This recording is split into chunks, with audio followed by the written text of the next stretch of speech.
नमस्कार बच्चों, कैसे आप सब। बेटा आज मैं आपके लेके आया हूं आपके इतिहास का चैप्टर 2 यूरोप में समाजवाद एवं रूसी क्रांति। पहले तो मैं आपको अपने पिछले वीडियो फ्रांस की क्रांति के लिए बहुत बहुत धन्यवाद बोलने आया हूं। मैंने आपसे केवल 1000 लाइक्स की बात की थी और आपने उस वीडियो पे लगभग 3000 लाइक कर दिए, तो इस बात के लिए आप सबका दिल से बहुत बहुत शुक्रिया। आई होप आपको ये चैप्टर भी बहुत अच्छे से समझ में आएगा। पूरे चैप्टर के अंदर जितने भी इंपॉर्टेंट टॉपिक हैं जो आपको पढ़ने चाहिए, जो आपको याद होने चाहिए, उनको मैंने पॉइंट टू पॉइंट अंडरलाइन कर लिया है। इस वीडियो को बनाने के 3 मेजर ऑब्जेक्टिव है। पहला ऑब्जेक्टिव, आपका पूरा टॉपिक, पूरा कंटेंट मैं क्लियर करके दूंगा, पूरा चैप्टर आपको समझा कर दूंगा। इसमें आपका कोई भी टॉपिक छूटेगा नहीं, सब कुछ कवर हो जाएगा। तो पहला तो हमारा ऑब्जेक्टिव ये है कि 100% जो टॉपिक है वो कवर होना चाहिए, ये ना हो कि कोई टॉपिक छूट जाए।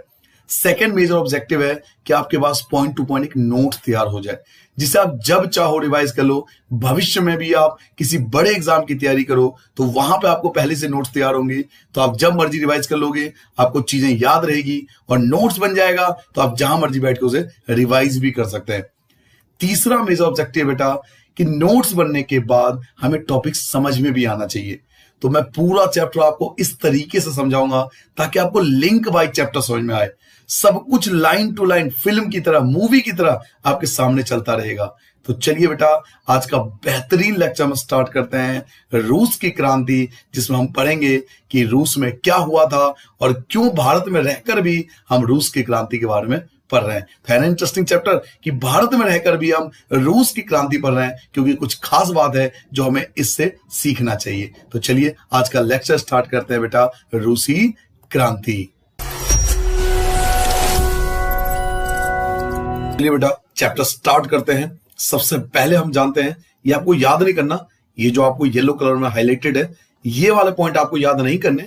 जो पॉइंट आपको याद करने मैं आपको बता दूंगा, बट ये आपको समझने के लिए अंडरलाइन किया है। हुआ क्या, जब फ्रांस की क्रांति हो चुका था तो यूरोप में जो सभी लोग थे ना, वो एक्चुअल में 3 हिस्सों में बट गए थे। यूरोप के सभी लोग 3 हिस्सों में बट गए थे। कुछ लोग थे रूढ़िवादी, कुछ लोग थे उदारवादी और कुछ लोग थे रेडिकल। रूढ़िवादी जिसे हम इंग्लिश में कंजर्वेटिव्स कहते हैं, उदारवादी लिबरल्स कहलाते हैं और रेडिकल होते हैं परिवर्तनवादी।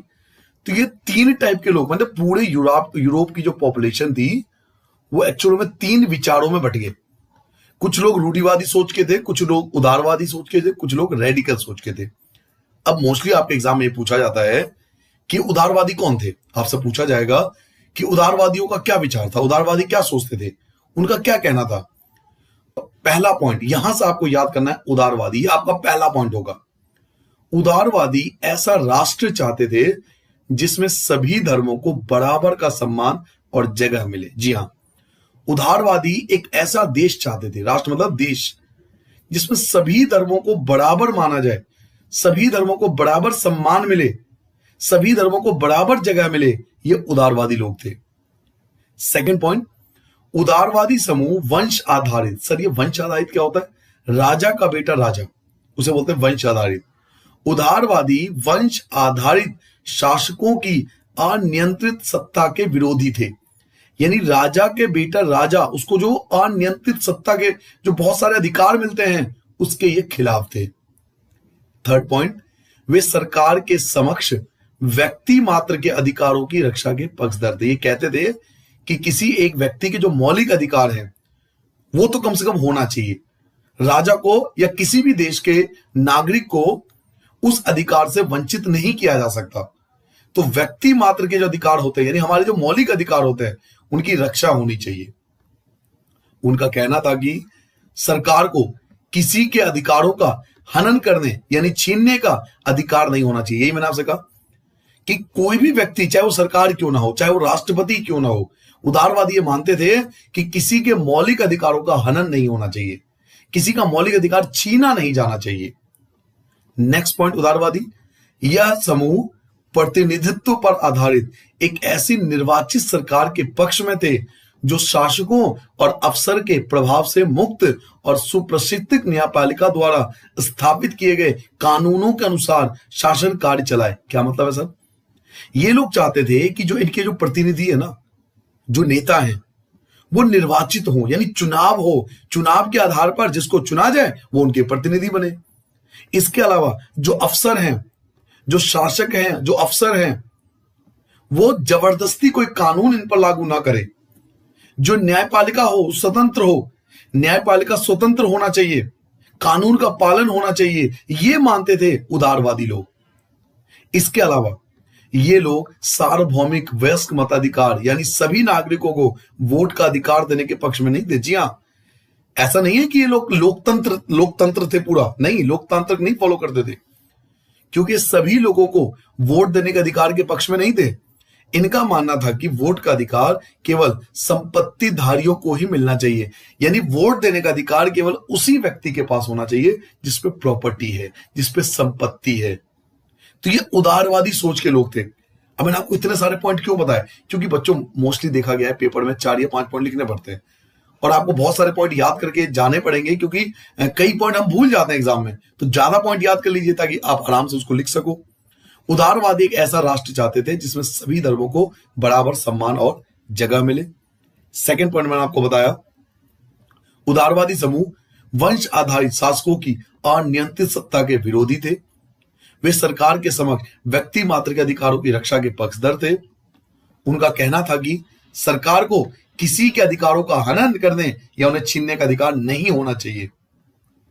यह समूह प्रतिनिधित्व पर आधारित एक ऐसी निर्वाचित सरकार के पक्ष में थे जो शासकों और अफसरों के प्रभाव से मुक्त हो, और जो न्यायपालिका हो वो न्यायपालिका बिल्कुल स्वतंत्र हो, कानून के अनुसार शासन कार्य किया जाए, कानून के अनुसार देश चलना चाहिए। ये लोग सार्वभौमिक वयस्क मताधिकार यानी सभी नागरिकों को वोट देने के अधिकार के पक्ष में नहीं थे। ये कहते थे कि वोट देने का अधिकार केवल उन्हीं लोगों को होना चाहिए जिसपे संपत्ति हो, जिसपे प्रॉपर्टी हो। तो ये थे बच्चों उदारवादी लोग। दूसरे, रेडिकल। अब आपके एग्जाम में पूछा जाएगा कि रेडिकल कौन थे, रेडिकल का क्या मत था, रेडिकल लोग क्या सोचते थे। तो रेडिकल समूह के लोग ऐसी सरकार के पक्ष में थे जो देश के आबादी के बहुमत के समर्थन पर आधारित हो। रेडिकल लोग वो लोग थे बेटा जो चाहते थे ऐसी सरकार बने जो देश की आबादी के बहुमत यानी देश के अधिकतर लोगों ने जिसे चुना हो उसकी सरकार बननी चाहिए। उदारवादियों के विपरीत ये लोग बड़े जमींदारों और संपन्न उद्योगपति को प्राप्त किसी भी तरह के विशेष अधिकार के खिलाफ थे। जो रेडिकल लोग थे ना, ये उदारवादी के विपरीत थे, उदारवादी के विचारों के विपरीत थे। ये लोग कहते थे, रेडिकल लोग कहते थे कि जो बड़े जमींदार हैं या बहुत पैसे वाले हैं या संपन्न उद्योगपति हैं, बड़े बिजनेसमैन हैं, इनको जो विशेष अधिकार मिलते हैं वो नहीं होना चाहिए। किसी भी व्यक्ति के पास विशेष अधिकार नहीं होना चाहिए, ये लोग रेडिकल लोग कहते थे। वे निजी संपत्ति के विरोधी नहीं थे, मतलब ये कहते थे ठीक है आपके पास प्रॉपर्टी है, बहुत बढ़िया बात है, आप प्रॉपर्टी रखिए, लेकिन केवल कुछ लोगों के पास ही संपत्ति के संकेंद्रण का विरोध जरूर करते थे।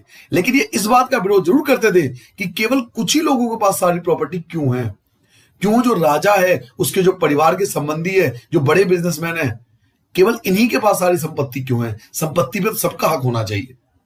तो रेडिकल लोग ऐसे लोग थे जो ऐसी सरकार के पक्ष में थे जो देश की आबादी के बहुमत के समर्थन पर आधारित हो, यानी देश के अधिकतर लोग जिसे चुने उसकी सरकार होनी चाहिए। उदारवादी के विपरीत ये लोग बड़े जमींदार और संपन्न उद्योगपति को किसी भी तरह के जो विशेष अधिकार मिलते हैं उसके खिलाफ थे। वे निजी संपत्ति के विरोधी नहीं थे, लेकिन केवल कुछ लोगों के पास जो संपत्ति होती है वो ज्यादा होती है उसके जरूर विरोध करते थे ये लोग। फिर आते बेटा रूढ़िवादी, कि रूढ़िवादी कौन थे। रूढ़िवादी लोग रेडिकल और उदारवादी दोनों के खिलाफ थे। जो रूढ़िवादी थे वो रेडिकल के भी खिलाफ थे और उदारवादी लोगों के खिलाफ थे। सेकंड पॉइंट, पुराने समय में यानी 18वीं सदी में रूढ़िवादी आमतौर पर परिवर्तन के विचारों का विरोध करते थे। शुरू में जो रूढ़िवादी लोग थे ना, वो किसी भी परिवर्तन का विरोध करते हैं।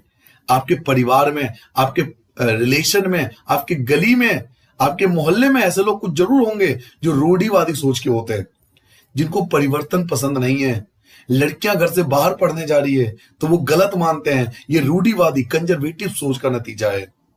लड़कियां जॉब कर रही हैं आज की डेट में, तो वो गलत है, ऐसा रूढ़िवादी लोग सोचते हैं, कंजर्वेटिव सोच के जो लोग होते हैं। तो रूढ़िवादी जो लोग थे वो परिवर्तन का विरोध करते हैं। तो ऐसे यूरोप में भी था, लेकिन 19वीं सदी तक आते आते वे भी मानने लगे कि कुछ परिवर्तन तो आवश्यक हो गया है, ठीक है कुछ परिवर्तन कर लो, परंतु वह चाहते थे कि अतीत मतलब प्राचीन बुजुर्ग, अतीत का सम्मान किया जाए, पुराने चीजों का सम्मान किया जाए, अर्थात अतीत को पूरी तरह ठुकराया ना जाए, यानी पुरानी चीजों को ठुकरा ना दिया जाए, और बदलाव की प्रक्रिया बहुत धीमी हो, एकदम से परिवर्तन ना हो। तो ये रूढ़िवादी लोग की सोच थे। तो अब तक आपने 3 पॉइंट पढ़ा बेटा, मैं आपको बता दूं। पहला पॉइंट आपने पढ़ा उदारवादी, देखिए सबसे पहला पॉइंट पढ़ा आपने उदारवादी कौन थे। सेकंड पॉइंट था हमारा कि रेडिकल कौन थे और रेडिकल के क्या सोचते थे। और थर्ड आपने पढ़ा रूढ़िवादी। अब आप ये सोच रहे होंगे कि मैं तो रूस की क्रांति पढ़ने आया था, अब ये सर जी तीनों पॉइंट क्यों दिया हुआ है चैप्टर के अंदर। बेटा एक चीज समझिए, क्रांति कब होगी? जब मेरे विचार और आपके विचार मेल नहीं खाएंगे, तभी तो क्रांति होगी ना। तो यही चैप्टर की स्टार्टिंग है, जिसमें आपको बेस समझा रहा है कि पूरा यूरोप 3 हिस्सों में बट गया था। कुछ लोग उदारवादी को फॉलो करते थे, कुछ लोग रेडिकल को फॉलो करते थे, कुछ लोग रूढ़िवादी को फॉलो करते थे। यानी क्या समझ में आया? 3 टाइप के लोग हो गए। अब इनमें आपस में लड़ाइयां शुरू होगी नहीं होगी, क्या भाई रूढ़िवादी सही है, कोई उदारवादी सही है, कोई रेडिकल सही है। तभी यूरोप के अंदर औद्योगिक क्रांति आया, औद्योगिकरण शुरू हुआ। तो 4th पॉइंट पढ़ेंगे बेटा, औद्योगिकरण क्या था। ये अक्सर मैंने देखा है कि बहुत ज्यादा यूट्यूब वगैरह में आता है। औद्योगिकरण से आप क्या समझते हैं, या यूरोप में औद्योगिकरण का क्या प्रभाव पड़ा, कुछ भी पूछे बस औद्योगिकरण आना चाहिए। तो पहला पॉइंट औद्योगिकरण में आप लिखोगे, औद्योगिकरण ने औरतों, आदमियों, बच्चों सबको कारखानों में ला दिया। औद्योगिकरण मतलब होता है बहुत ज्यादा उद्योग धंधे काम शुरू हो गए। तो औद्योगिकरण ने औरतों को, आदमियों को, बच्चों को, सबको कारखानों में ला दिया। काम के घंटे यानी पाली बहुत लंबी होती थी, काम ज्यादा करना पड़ता था, और मजदूरी बहुत कम थी, पैसा बहुत कम मिलता था, क्योंकि कंपटीशन बहुत ज्यादा था। बेरोजगारी आम समस्या थी, लोगों को रोजगार नहीं मिल पाता था। औद्योगिक वस्तुओं की मांग में गिरावट, अगर मान लो औद्योगिक वस्तु की मांग में करके गिरावट आ जाए, अगर जो औद्योगिक वस्तुएं बनती है अगर उनकी मांग में गिरावट आ जाए तो बेरोजगारी और ज्यादा बढ़ जाती थी, बहुत ज्यादा लोग बेरोजगार हो जाते थे। शहर तेजी से बसते और फैलते जा रहे थे, यानी शहरों की संख्या बढ़ती जा रही थी और वो उनका साइज भी बड़ा होता जा रहा था। इसलिए आवास मतलब घर और साफ सफाई का जो काम था वो मुश्किल होता जा रहा था। तो ये सब आपको याद करना है बेटा, अगर आपके एग्जाम में ये पूछा जाए कि औद्योगिकरण क्या था या औद्योगिकरण के क्या प्रभाव पड़ा रूस के ऊपर या यूरोप के ऊपर। अल्टीमेटली औद्योगिकरण से रिलेटेड कोई भी क्वेश्चन आ जाए, आप इन सभी पॉइंट को लिख सकते हो। औद्योगिकरण ने औरतों, आदमियों और बच्चों सबको कारखानों में लाके ला दिया। काम के घंटे यानी पाली बहुत लंबी होती थी और मजदूरी बहुत कम थी। बेरोजगारी आम समस्या थी। औद्योगिक वस्तुओं की मांग में गिरावट आ जाने पर, अगर मान लो औद्योगिक वस्तुओं की जो डिमांड है वो कम हो गई तो बेरोजगारी और ज्यादा बढ़ जाती थी। शहर तेजी से बसते और फैलते जा रहे थे, इसलिए आवास और साफ सफाई का काम भी मुश्किल होता जा रहा था। ये प्रभाव पड़ा औद्योगिकरण का यूरोप के ऊपर। अभी हम रूस की क्रांति पे नहीं पहुंचे हैं, अब हम आएंगे धीरे धीरे समाजवाद पे। आपको बताऊं एक बात, जो मेन रीजन था ना रूस की क्रांति का, वो था समाजवाद। समाजवाद का आना मेन रीजन माना जाता है रूस की क्रांति का। तो पहली बात तो ये जानना जरूरी है ना कि समाजवादी कौन थे, वो कौन से लोग थे जो समाजवादी को फॉलो करते थे। तो आइए स्टार्ट करते हैं। समाजवादी अगला पॉइंट है, बड़ा इंटरेस्टिंग पॉइंट है, क्योंकि भारत में भी आपने सुना होगा समाजवादी पार्टी है। अब वो समाजवादी फॉलो करे ना करे, लेकिन समाजवादी पार्टी भारत के अंदर भी आपको पता होगा एक पार्टी का नाम है। समाजवादी निजी संपत्ति के विरोधी थे। जो समाजवादी लोग थे ना बेटा, वो निजी संपत्ति के विरोधी थे। मतलब ये लोग कहते थे कि पर्सनल प्रॉपर्टी तो होना ही नहीं चाहिए किसी के ऊपर। उनका कहना था कि संपत्ति के निजी स्वामित्व मतलब मालिक की व्यवस्था ही सारी समस्याओं का जड़ है। यानी मेन समस्या ये लोग मानते थे कि जो पर्सनल प्रॉपर्टी होती है ना लोगों के पास, वो मेन समस्या है सारी समस्याओं का। तो वो उनका कहना था कि संपत्ति के जो निजी स्वामित्व है वही व्यवस्था की सारी समस्या का जड़ है, पहले इसको हटाओ। उनका तर्क था कि बहुत सारे लोगों के पास संपत्ति तो है जिससे दूसरों को रोजगार भी मिलता है, लेकिन समस्या यह है कि संपत्तिधारी व्यक्ति को सिर्फ अपने फायदे से ही मतलब रहता है। वो ये तो मानते थे कि भाई जिन पे ज्यादा प्रॉपर्टी है वो दूसरों को रोजगार दे पाते हैं, लेकिन जिस पे ज्यादा संपत्ति है ना वो व्यक्ति केवल अपने फायदे के बारे में ही सोचता है, ऐसा समाजवादी के लोग मानते थे। वह उनके बारे में नहीं सोचता जो उनकी संपत्ति को उत्पादनशील बनाता है, और उत्पादनशील कौन बनाता है? मजदूर। तो ये लोग मजदूरों के साथ थे, इनके विचार मजदूरों से मिलते थे। इसलिए अगर संपत्ति पर किसी एक व्यक्ति के बजाय पूरे समाज का नियंत्रण हो, पूरे समाज मतलब सरकार का नियंत्रण हो, तो साझा सामाजिक हितों पर ज्यादा अच्छे से ध्यान दिया जा सकता है। यानी अगर वो प्रॉपर्टी किसी की पर्सनल नहीं हुई, अगर प्रॉपर्टी गवर्नमेंट की हुई, तो पूरे समाज का एक जैसा विकास होगा। ऐसा नहीं होगा कि किसी के पास ज्यादा प्रॉपर्टी धन होगा और किसी के पास कम होगा, कोई ज्यादा अमीर होगा कोई कम अमीर होगा, ऐसा नहीं होगा। ये समाजवादी लोग थे बेटा। तो आपसे पूछा जाएगा कि समाजवादी कौन थे? समाजवादी के बारे में पूछा जाता है, 5-5 नंबर के क्वेश्चन आते हैं। तो पहला पॉइंट लिखोगे, समाजवादी निजी संपत्ति के विरोधी थे। ये लोग कहते थे कि पर्सनल प्रॉपर्टी होनी नहीं चाहिए। उनका कहना था कि संपत्ति के निजी स्वामित्व की व्यवस्था ही सारी समस्याओं का जड़ है। उनका तर्क था कि बहुत सारे लोगों के पास संपत्ति तो है, प्रॉपर्टी तो है, जिससे वो दूसरों को रोजगार भी मिलता है, लेकिन समस्या यह है कि जो संपत्तिधारी व्यक्ति होता है ना, वो सिर्फ अपने फायदे के बारे में ही सोचता है। वह उनके बारे में नहीं सोचता जो उनकी संपत्ति को उत्पादनशील बनाता है, यानी मजदूरों के बारे में नहीं सोचता। यानी जिसके पास ज्यादा पैसा है वो गरीबों के बारे में नहीं सोचता। इसलिए अगर संपत्ति पर किसी एक व्यक्ति के बजाय पूरे समाज का नियंत्रण हो, यानी सरकार का नियंत्रण हो, तो साझा सामाजिक हितों पर ज्यादा अच्छे से ध्यान दिया जा सकता है। यानी समाज में सबका विकास होगा, एक जैसा विकास होगा, कोई ज्यादा अमीर नहीं होगा और बहुत ज्यादा कोई गरीब नहीं होगा। तो अगर आपके एग्जाम में समाजवादी के बारे में पूछा जाए तो आप इन आंसरों को, इन पॉइंट्स को लिख के आना, आपको हमेशा पूरे नंबर मिलेंगे। क्या हम आगे बढ़ जाए बेटा? अगला एक क्वेश्चन 1 नंबर में आता है कि इंग्लैंड के एक जाने माने उद्योगपति थे जिनका नाम था रॉबर्ट ओवेल। ये 1 मार्क्स में पूछ लेते हैं, एमसीक्यू वगैरह में पूछते हैं। इंग्लैंड के एक जाने माने इंडस्ट्रियलिस्ट थे बेटा जिनका नाम था रॉबर्ट ओवेल। इन्होंने इंडियाना, अमेरिका में, अमेरिका को पहले इंडियाना कहते थे, अमेरिका में एक नया समन्वय, न्यू हार्मोनी नाम से एक नए तरह के समुदाय की रचना का प्रयास किया था। तो अक्सर 1 मार्क्स में पूछा जाता है कि वो कौन से उद्योगपति थे या वो इंग्लैंड के कौन से व्यक्ति थे जिन्होंने अमेरिका में न्यू हार्मोनी, याद रखना, न्यू हार्मोनी, नया समन्वय, एक नए समुदाय यानी नए समाज की रचना का कोशिश किया था। तो उनका नाम था बेटा रॉबर्ट ओवेल।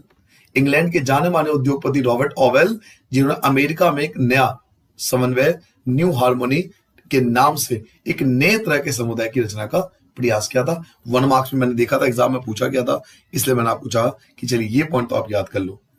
उसके बाद आता है कार्ल मार्क्स। जी हाँ, कार्ल मार्क्स बहुत ज्यादा इंपॉर्टेंट है। समाजवादी, अभी आप पढ़ते थे ना समाजवादी, उनके कर्ता धर्ता है भाई साहब ये कार्ल मार्क्स। बहुत ज्यादा एग्जाम में आता है कि कार्ल मार्क्स के क्या विचार थे।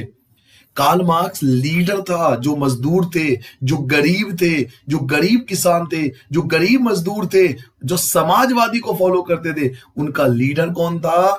Karl Marx. याद रखोगे आप, कार्ल मार्क्स उनका लीडर था। अब इनका क्या विचार था, ये पेपर में आता है कि कार्ल मार्क्स के विचार बताइए। तो पहला पॉइंट, मार्क्स का विचार था कि जो औद्योगिक समाज है, यानी जो जिसमें इंडस्ट्रियलिस्ट वगैरह होते हैं, वो पूंजीवादी समाज है। फैक्ट्रियों में लगी पूंजी पर पूंजीपतियों का स्वामित्व है, मालिकाना हक है, और पूंजीपतियों का मुनाफा मजदूरों की मेहनत से पैदा होता है। मैंने आपसे कहा था ना, ये मजदूरों का हेड है। तो मार्क्स का विचार था कि जो औद्योगिक समाज है ना, वो पूंजीवादी समाज है, वो सिर्फ पैसे के बारे में सोचता है। फैक्ट्रियों में जितनी भी लगी पूंजी है वो पूंजीपतियों का स्वामित्व है, मालिकाना हक है, और पूंजीपतियों का मुनाफा जो है वो किसकी वजह से आ रहा है? मजदूरों की मेहनत से होता है। इसलिए मार्क्स का निष्कर्ष था कि जब तक निजी पूंजीपति इसी तरह मुनाफे का जब तक निजी पूंजीपति इसी तरह मुनाफे का संचय मतलब इकट्ठा करते जाएंगे, तब तक मजदूरों की स्थिति में सुधार नहीं हो सकता। वो मजदूरों से कहते थे, मजदूर भाई तुम्हारा सुधार नहीं होने वाला, तुम्हारा कुछ नहीं होने वाला, क्योंकि अमीर अमीर होता जा रहा है, गरीब गरीब होता जा रहा है। ये हमारा पूंजीवादी समाज है जिसमें जो फैक्ट्री के मालिक है वो ज्यादा से ज्यादा प्रॉफिट कमाने की कोशिश कर रहा है, और प्रॉफिट किसकी वजह से कर रहा है? मजदूरों की मेहनत कैसे। तो उन्होंने ये निष्कर्ष निकाला कार्ल मार्क्स ने कि जब तक निजी पूंजीपति इसी तरह मुनाफे को इकट्ठा करते जाएंगे, तब तक मजदूरों की स्थिति में सुधार नहीं हो सकता। सेकेंड पॉइंट, अपनी स्थिति में सुधार लाने के लिए मजदूरों को बोल रहे हैं, ये मजदूरों को समझा रहे हैं कि अगर तुम अपनी स्थिति में सुधार लाना चाहते हो तो पूंजीवादी व निजी संपत्ति पर आधारित शासन को उखाड़ फेंकना होगा। ये जो शासन है ना पूंजीवादी समाज इसको तुम हटा दो। थर्ड पॉइंट, मार्क्स का विश्वास था कि खुद को पूंजीवादी शोषण से मुक्त कराने के लिए मजदूरों को एक अत्यंत भिन्न किस्म का समाज बनाना होगा, जिसे सारी संपत्ति पर पूरे समाज का, अभी मैंने आपको बताया था समाजवादी के बारे में, तो यही कह रहे हैं कि अगर मजदूरों को अपने आप को सुधारना है तो उन्हें एक ऐसे समाज का निर्माण करना होगा जिसमें सारी संपत्ति पर पूरे समाज का सामाजिक नियंत्रण और स्वामित्व हो, किसी एक व्यक्ति का नहीं। उन्होंने भविष्य में इस समाज को साम्यवादी या कम्युनिस्ट समाज का नाम दिया था। ये किनके विचार थे बेटा? ये कार्ल मार्क्स के विचार थे। आपके एग्जाम में आएगा कि कार्ल मार्क्स के विचार बताइए, कार्ल मार्क्स क्या सोचते थे। तो मैंने आपको बताया कार्ल मार्क्स मजदूरों के हेड थे, ये समाजवादी के एक तरह से हम बोल सकते हैं फिलोसफर थे। मार्क्स का विचार था कि जो औद्योगिक समाज है वो पूंजीवादी समाज है, फैक्ट्रियों में लगी पूंजी पर पूंजीपतियों का स्वामित्व है, और पूंजीपतियों का जो मुनाफा है वो मजदूरों की मेहनत से पैदा होता है। मार्क्स ने निष्कर्ष निकाला कि जब तक निजी पूंजीपति इसी तरह मुनाफे का इकट्ठा करते जाएंगे ना, मजदूरों का कुछ नहीं होने वाला, उनकी स्थिति को सुधार नहीं हो सकता। अपनी स्थिति में सुधार लाने के लिए मजदूरों को पूंजीवाद व निजी संपत्ति पर आधारित शासन को उखाड़ फेंकना होगा। मार्क्स का विश्वास था कि खुद को पूंजीवादी शोषण से मुक्त कराने के लिए मजदूरों को एक अत्यंत भिन्न किस्म का समाज बनाना होगा, जिसमें सारी संपत्ति पर पूरे समाज का सामाजिक नियंत्रण और स्वामित्व रहेगा। उन्होंने भविष्य में इस प्रकार के समाज का नाम साम्यवादी या कम्युनिस्ट नाम दिया। तो ये कार्ल मार्क्स का विचार था बेटा। तो अगर आपके एग्जाम में कार्ल मार्क्स के बारे में पूछा जाए तो आप इन पॉइंटों को बिल्कुल एज इट इज लिख के आना, आपके मार्क्स हमेशा फुल आएंगे, क्योंकि ये एनसीईआरटी है जो गवर्नमेंट ने आपको दिया है, तो इनके वर्ड काटे नहीं जा सकते। इसलिए इन वर्डों को अगर याद करोगे तो आपको हमेशा पूरे नंबर मिलेंगे। ये कार्ल मार्क्स का विचार था जो समाजवादी को फॉलो करते थे। अब यहां से आपका एक्चुअल में चैप्टर स्टार्ट होता है। जी हाँ सर, अब तक चैप्टर स्टार्ट नहीं हुआ? जी हाँ बच्चों, अब तक चैप्टर वाकई में स्टार्ट नहीं हुआ। चैप्टर तो अब स्टार्ट होगा, समाजवादी के लिए समर्थन।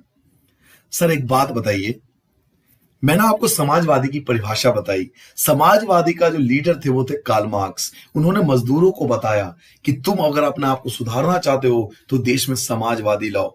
धीरे धीरे मजदूरों को उनकी बात अच्छी लगी, यार बात तो सही कह रहा है, ये व्यक्ति हमारा साथ देगा, ये अच्छा लीडर बनेगा। तो समाजवाद के लिए क्या समर्थन जुटने लगे, लोग उनकी बातों को फॉलो करने लगे। तो अगला पॉइंट, 1870 तक आते आते समाजवादी विचार पूरे यूरोप में फैल चुका था। अपने प्रयासों में समन्वय लाने के लिए समाजवादियों ने द्वितीय इंटरनेशनल के नाम से एक अंतरराष्ट्रीय संस्था भी बना ली थी। इन्होंने एक ऑर्गेनाइजेशन बना लिया था, उस ऑर्गेनाइजेशन का नाम रखा था द्वितीय इंटरनेशनल, सेकंड इंटरनेशनल। एक ऑर्गेनाइजेशन बना लिया बेटा, अंतरराष्ट्रीय संस्था बना लिया, इंटरनेशनल ऑर्गेनाइजेशन बना लिया था इन्होंने, उसका नाम रखा था द्वितीय इंटरनेशनल। 1870 आते आते समाजवादी पूरे यूरोप में फैल रहा था। पूरे यूरोप के लोग समाजवादी का समर्थन कर रहे थे। जितने भी मजदूर थे, गरीब थे, किसान थे, वो समाजवादी का साथ देना चाहते थे, क्योंकि उनकी बात में दम था। वो कहते थे अगर भाई अगर आप तुम अपने अंदर सुधार लाना चाहते हो तो तुम हमारा साथ दो। तो इन्होंने अपना एक भाई अलग से एक ऑर्गेनाइजेशन बना लिया, नित्य इंटरनेशनल करके। इंग्लैंड और जर्मनी के मजदूरों ने अपनी जीवन और कार्य स्थिति में सुधार लाने के लिए संगठन बनाना शुरू कर दिया। देख रहे हो धीरे धीरे चैप्टर। अब लिंक समझ में आ रहा है बेटा? क्या आपको लिंक समझ में आ रहा है? समाजवादी आया, पहले समाजवादी का लीडर आया, समाजवादी को समर्थन मिलने लगा, तो इंग्लैंड और जर्मनी के जो मजदूर थे वो अपने जीवन और कार्य स्थिति में सुधार लेने के लिए संगठन बनाना शुरू किया। अब हिम्मत आ गई मजदूरों में, कि हिम्मत आ गई कि हाँ हम अपनी स्थिति में सुधार कर सकते हैं। तो उन्होंने संगठन बना लिया, ऑर्गेनाइजेशन बना लिया। संकट के समय अपने सदस्यों को मदद पहुंचाने के लिए इन संगठनों ने कोष स्थापित किए। कोष मतलब क्या होता है? मतलब फाइनेंस तौर पर मदद करना, एक दूसरे को फाइनेंस के लिए मदद करना, पैसे वगैरह की जरूरत पड़ती है ना, तो उसके लिए कोष इकट्ठा होता है। हर कोई मजदूर थोड़ा पैसा इकट्ठा करेगा। अब मान लो किसी को जरूरत पड़ेगी तो पैसा उठा के दे देंगे। तो समझ रहे हो धीरे धीरे हो क्या रहा है कि इंग्लैंड और जर्मनी के लोगों ने क्या करा? संगठन बना लिया, मजदूर संगठन बना लिया, और संकट के समय में ये एक दूसरे की मदद भी करने लगे। 1905 तक ब्रिटेन के जो समाजवादी थे और ट्रेड यूनियन थे, इन्होंने आंदोलनकारियों ने लेबर पार्टी के नाम से अपनी एक अलग पार्टी भी बना ली। लो जी, पार्टी भी बन गई। कैसा इंटरेस्टिंग चैप्टर है, समझिए। लिंक वाइज चैप्टर है। पहले समाजवादी आए, समाजवादी के लीडर आए, समाजवादी को समर्थन मिलने लगा, लोगों की संख्या बढ़ने लगी, तब इन्होंने क्या करा? अपना एक पार्टी बना लिया। उस पार्टी का क्या नाम रखा? Labour party. मजदूर को बोलते हैं इंग्लिश में लेबर बोलते हैं, लेबरर बोलते हैं, आपको पता होगा। तो 1905 में ब्रिटेन के समाजवादी जो थे ना वहां के, उन्होंने एक अपना खुद का एक पार्टी बना लिया, लेबर पार्टी। एक अलग से अपनी पार्टी बना ली। फ्रांस में भी सोशलिस्ट पार्टी के नाम से ऐसे ही एक पार्टी का गठन किया गया। लो जी, फ्रांस में भी पार्टी बन गई। यानी ब्रिटेन में मजदूरों ने, समझो चीजों को, ब्रिटेन के जो मजदूर थे उन्होंने अपनी एक पार्टी बनाई, लेबर पार्टी। फ्रांस के जो मजदूर थे उन्होंने एक पार्टी बनाई जिसका नाम था सोशलिस्ट पार्टी। लेकिन 1914 तक आते आते यूरोप में समाजवादी कहीं भी सरकार बनाने में कामयाब नहीं हो पाए। अब इनको समर्थन तो मिल रहा था, इनकी संख्या तो बहुत ज्यादा बढ़ गई थी, लेकिन इतनी ज्यादा संख्या नहीं थी कि सरकार बना पाए। आपको पता है सरकार बनाने के लिए कम से कम 50% से ज्यादा वोट मिलने चाहिए, 50% से ज्यादा सीटें जीतनी पड़ती है। तो इनको समर्थन तो मिल रहा था समाजवादियों को, लेकिन 1914 आते आते, यानी फर्स्ट वर्ल्ड वॉर आते आते तक इनकी संख्या बढ़ तो गई थी, लेकिन इतनी ज्यादा नहीं हुई थी यूरोप में कि कहीं पर अपनी सरकार बना पाए। यानी बात वही हुई कि भाई कहीं पे 10 सीटें जीत रहे हैं, कहीं 15 सीटें बन रहे हैं, मतलब अपनी उपस्थिति दर्ज कर दी इन्होंने कि भाई समाजवादी हम आ रहे हैं। चैप्टर समझ में आ रहा है बेटा? लिंक वाइज क्लियर हो गया। पहले समाजवादी आए, फिर इनके लीडर आए, इनका समर्थन जुड़ने लगा, इन्होंने यूनियन बना लिया, ब्रिटेन में इन्होंने पार्टी बना ली, फ्रांस में अपनी पार्टी बना ली। 1914 आते आते कुछ सीटें भी जीतने लगी, लेकिन इतनी ज्यादा सीटें नहीं थी कि वो सरकार को बना पाए। यहां तो समझ में आ गया बेटा। अब आएगा रूसी क्रांति। अब आएगा बेटा रूसी क्रांति। अब तक आपने केवल पार्ट 1 पढ़ा है, अब हम पढ़ेंगे कि रूसी क्रांति क्यों हुआ, क्या था रूसी क्रांति, ये पार्ट 2 में स्टार्ट करेंगे। पार्ट 2 स्टार्ट करते हैं रूसी क्रांति के बारे में। अगर आपके एग्जाम में पूछा जाए, 1 मार्क्स में आ जाए कि भाई रूसी क्रांति क्या था, तो आपको केवल ये पॉइंट लिखने हैं बस। इसमें आप लिखोगे कि 1917 की जो अक्टूबर क्रांति हुई थी, एक्चुअल में क्या होता बेटा कि रूस में ना 3 बार क्रांति हुई थी। एक पहली बार जो क्रांति हुई थी वो 1905 में हुआ था, उसके बाद 1917 में फरवरी में हुआ था, और फिर 1917 में ही अक्टूबर में हुआ था। तो 1917 में जो अक्टूबर क्रांति के जरिए रूस की सत्ता पर समाजवादियों ने कब्जा कर लिया। देखिए आ गया ना काम, समाजवादी आ गए ना। तो रूस की सत्ता पर जब समाजवादियों ने कब्जा कर लिया, तो फरवरी 1917 में जो राजा थे, जो राजशाही थी, जो राजा थे, उनका पतन हो गया, उन्होंने इस्तीफा दे दिया।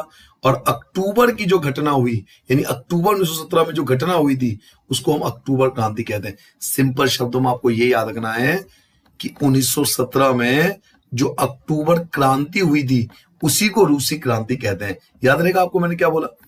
जो बेटा 1917 में अक्टूबर क्रांति हुई थी, ये 1 मार्क्स के लिए है, अभी पूरा चैप्टर समझेंगे हम, केवल 1 मार्क्स के लिए पूछ लेते हैं कि भाई रूसी क्रांति कब हुई थी।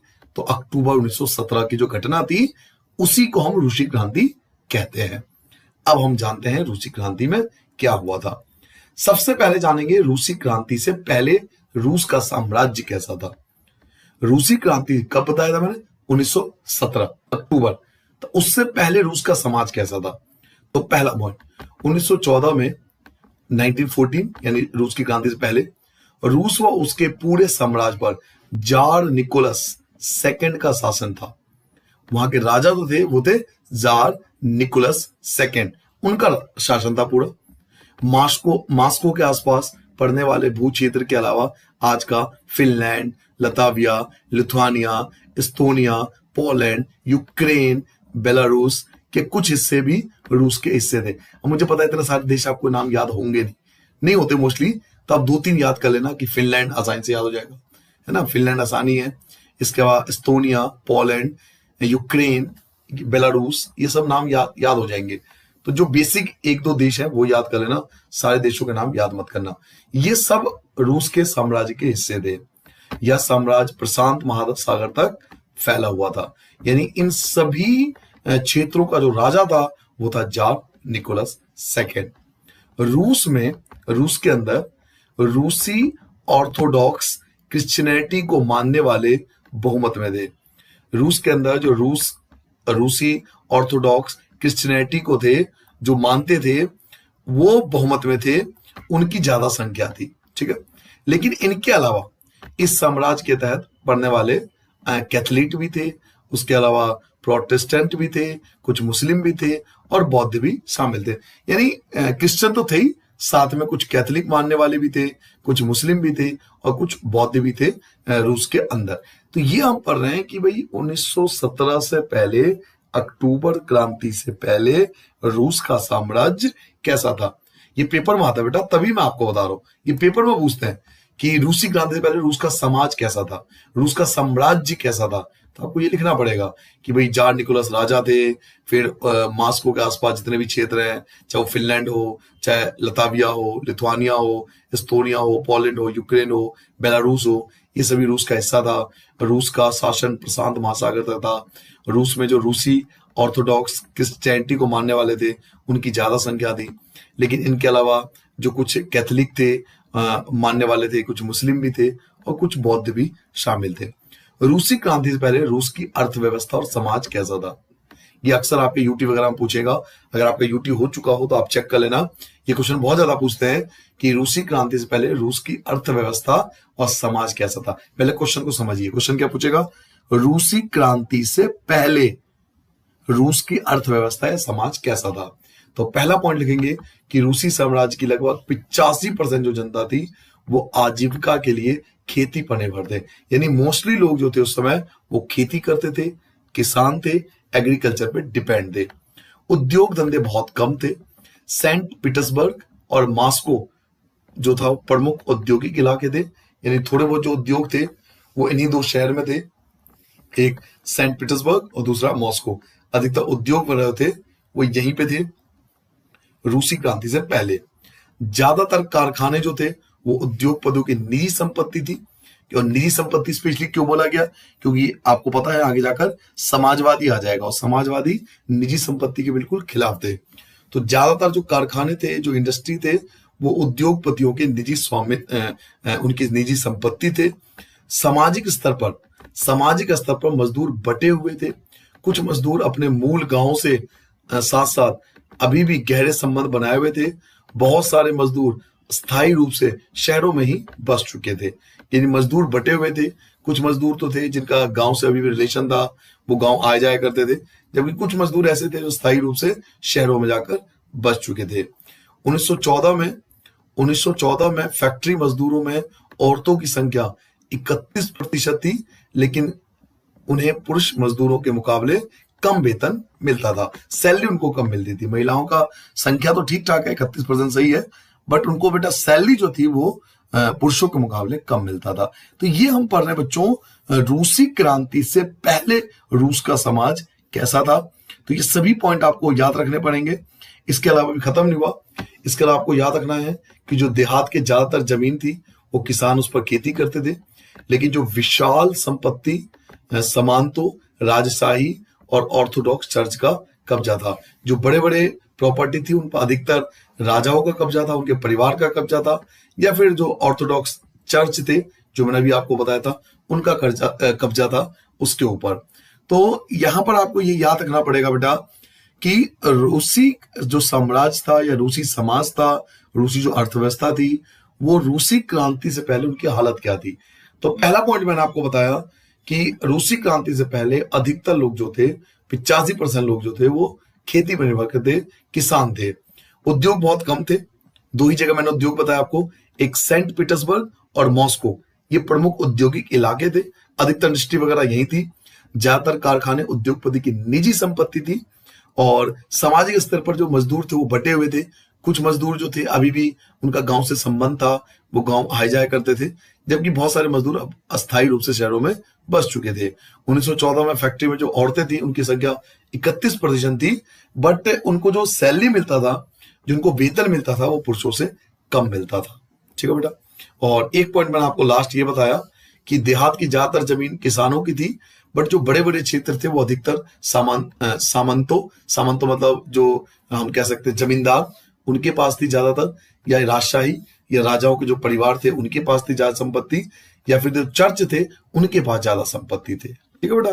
ये रूसी क्रांति से पहले रूस का समाज था और वहां की अर्थव्यवस्था थी। बहुत ज्यादा एग्जाम में आता है कि रूसी क्रांति से पहले रूस का समाज और उसकी अर्थव्यवस्था कैसी थी। तो ये सारे पॉइंट आपको लिखने हैं। अगले पॉइंट पे आते हैं। एक क्वेश्चन पूछा जाता है कि रूस की स्थिति फ्रांस से अलग क्यों थी। समझिए इस बात को। आपने फ्रांस की क्रांति पढ़ी है, फ्रांस की क्रांति मैंने पूरा चैप्टर समझाया था।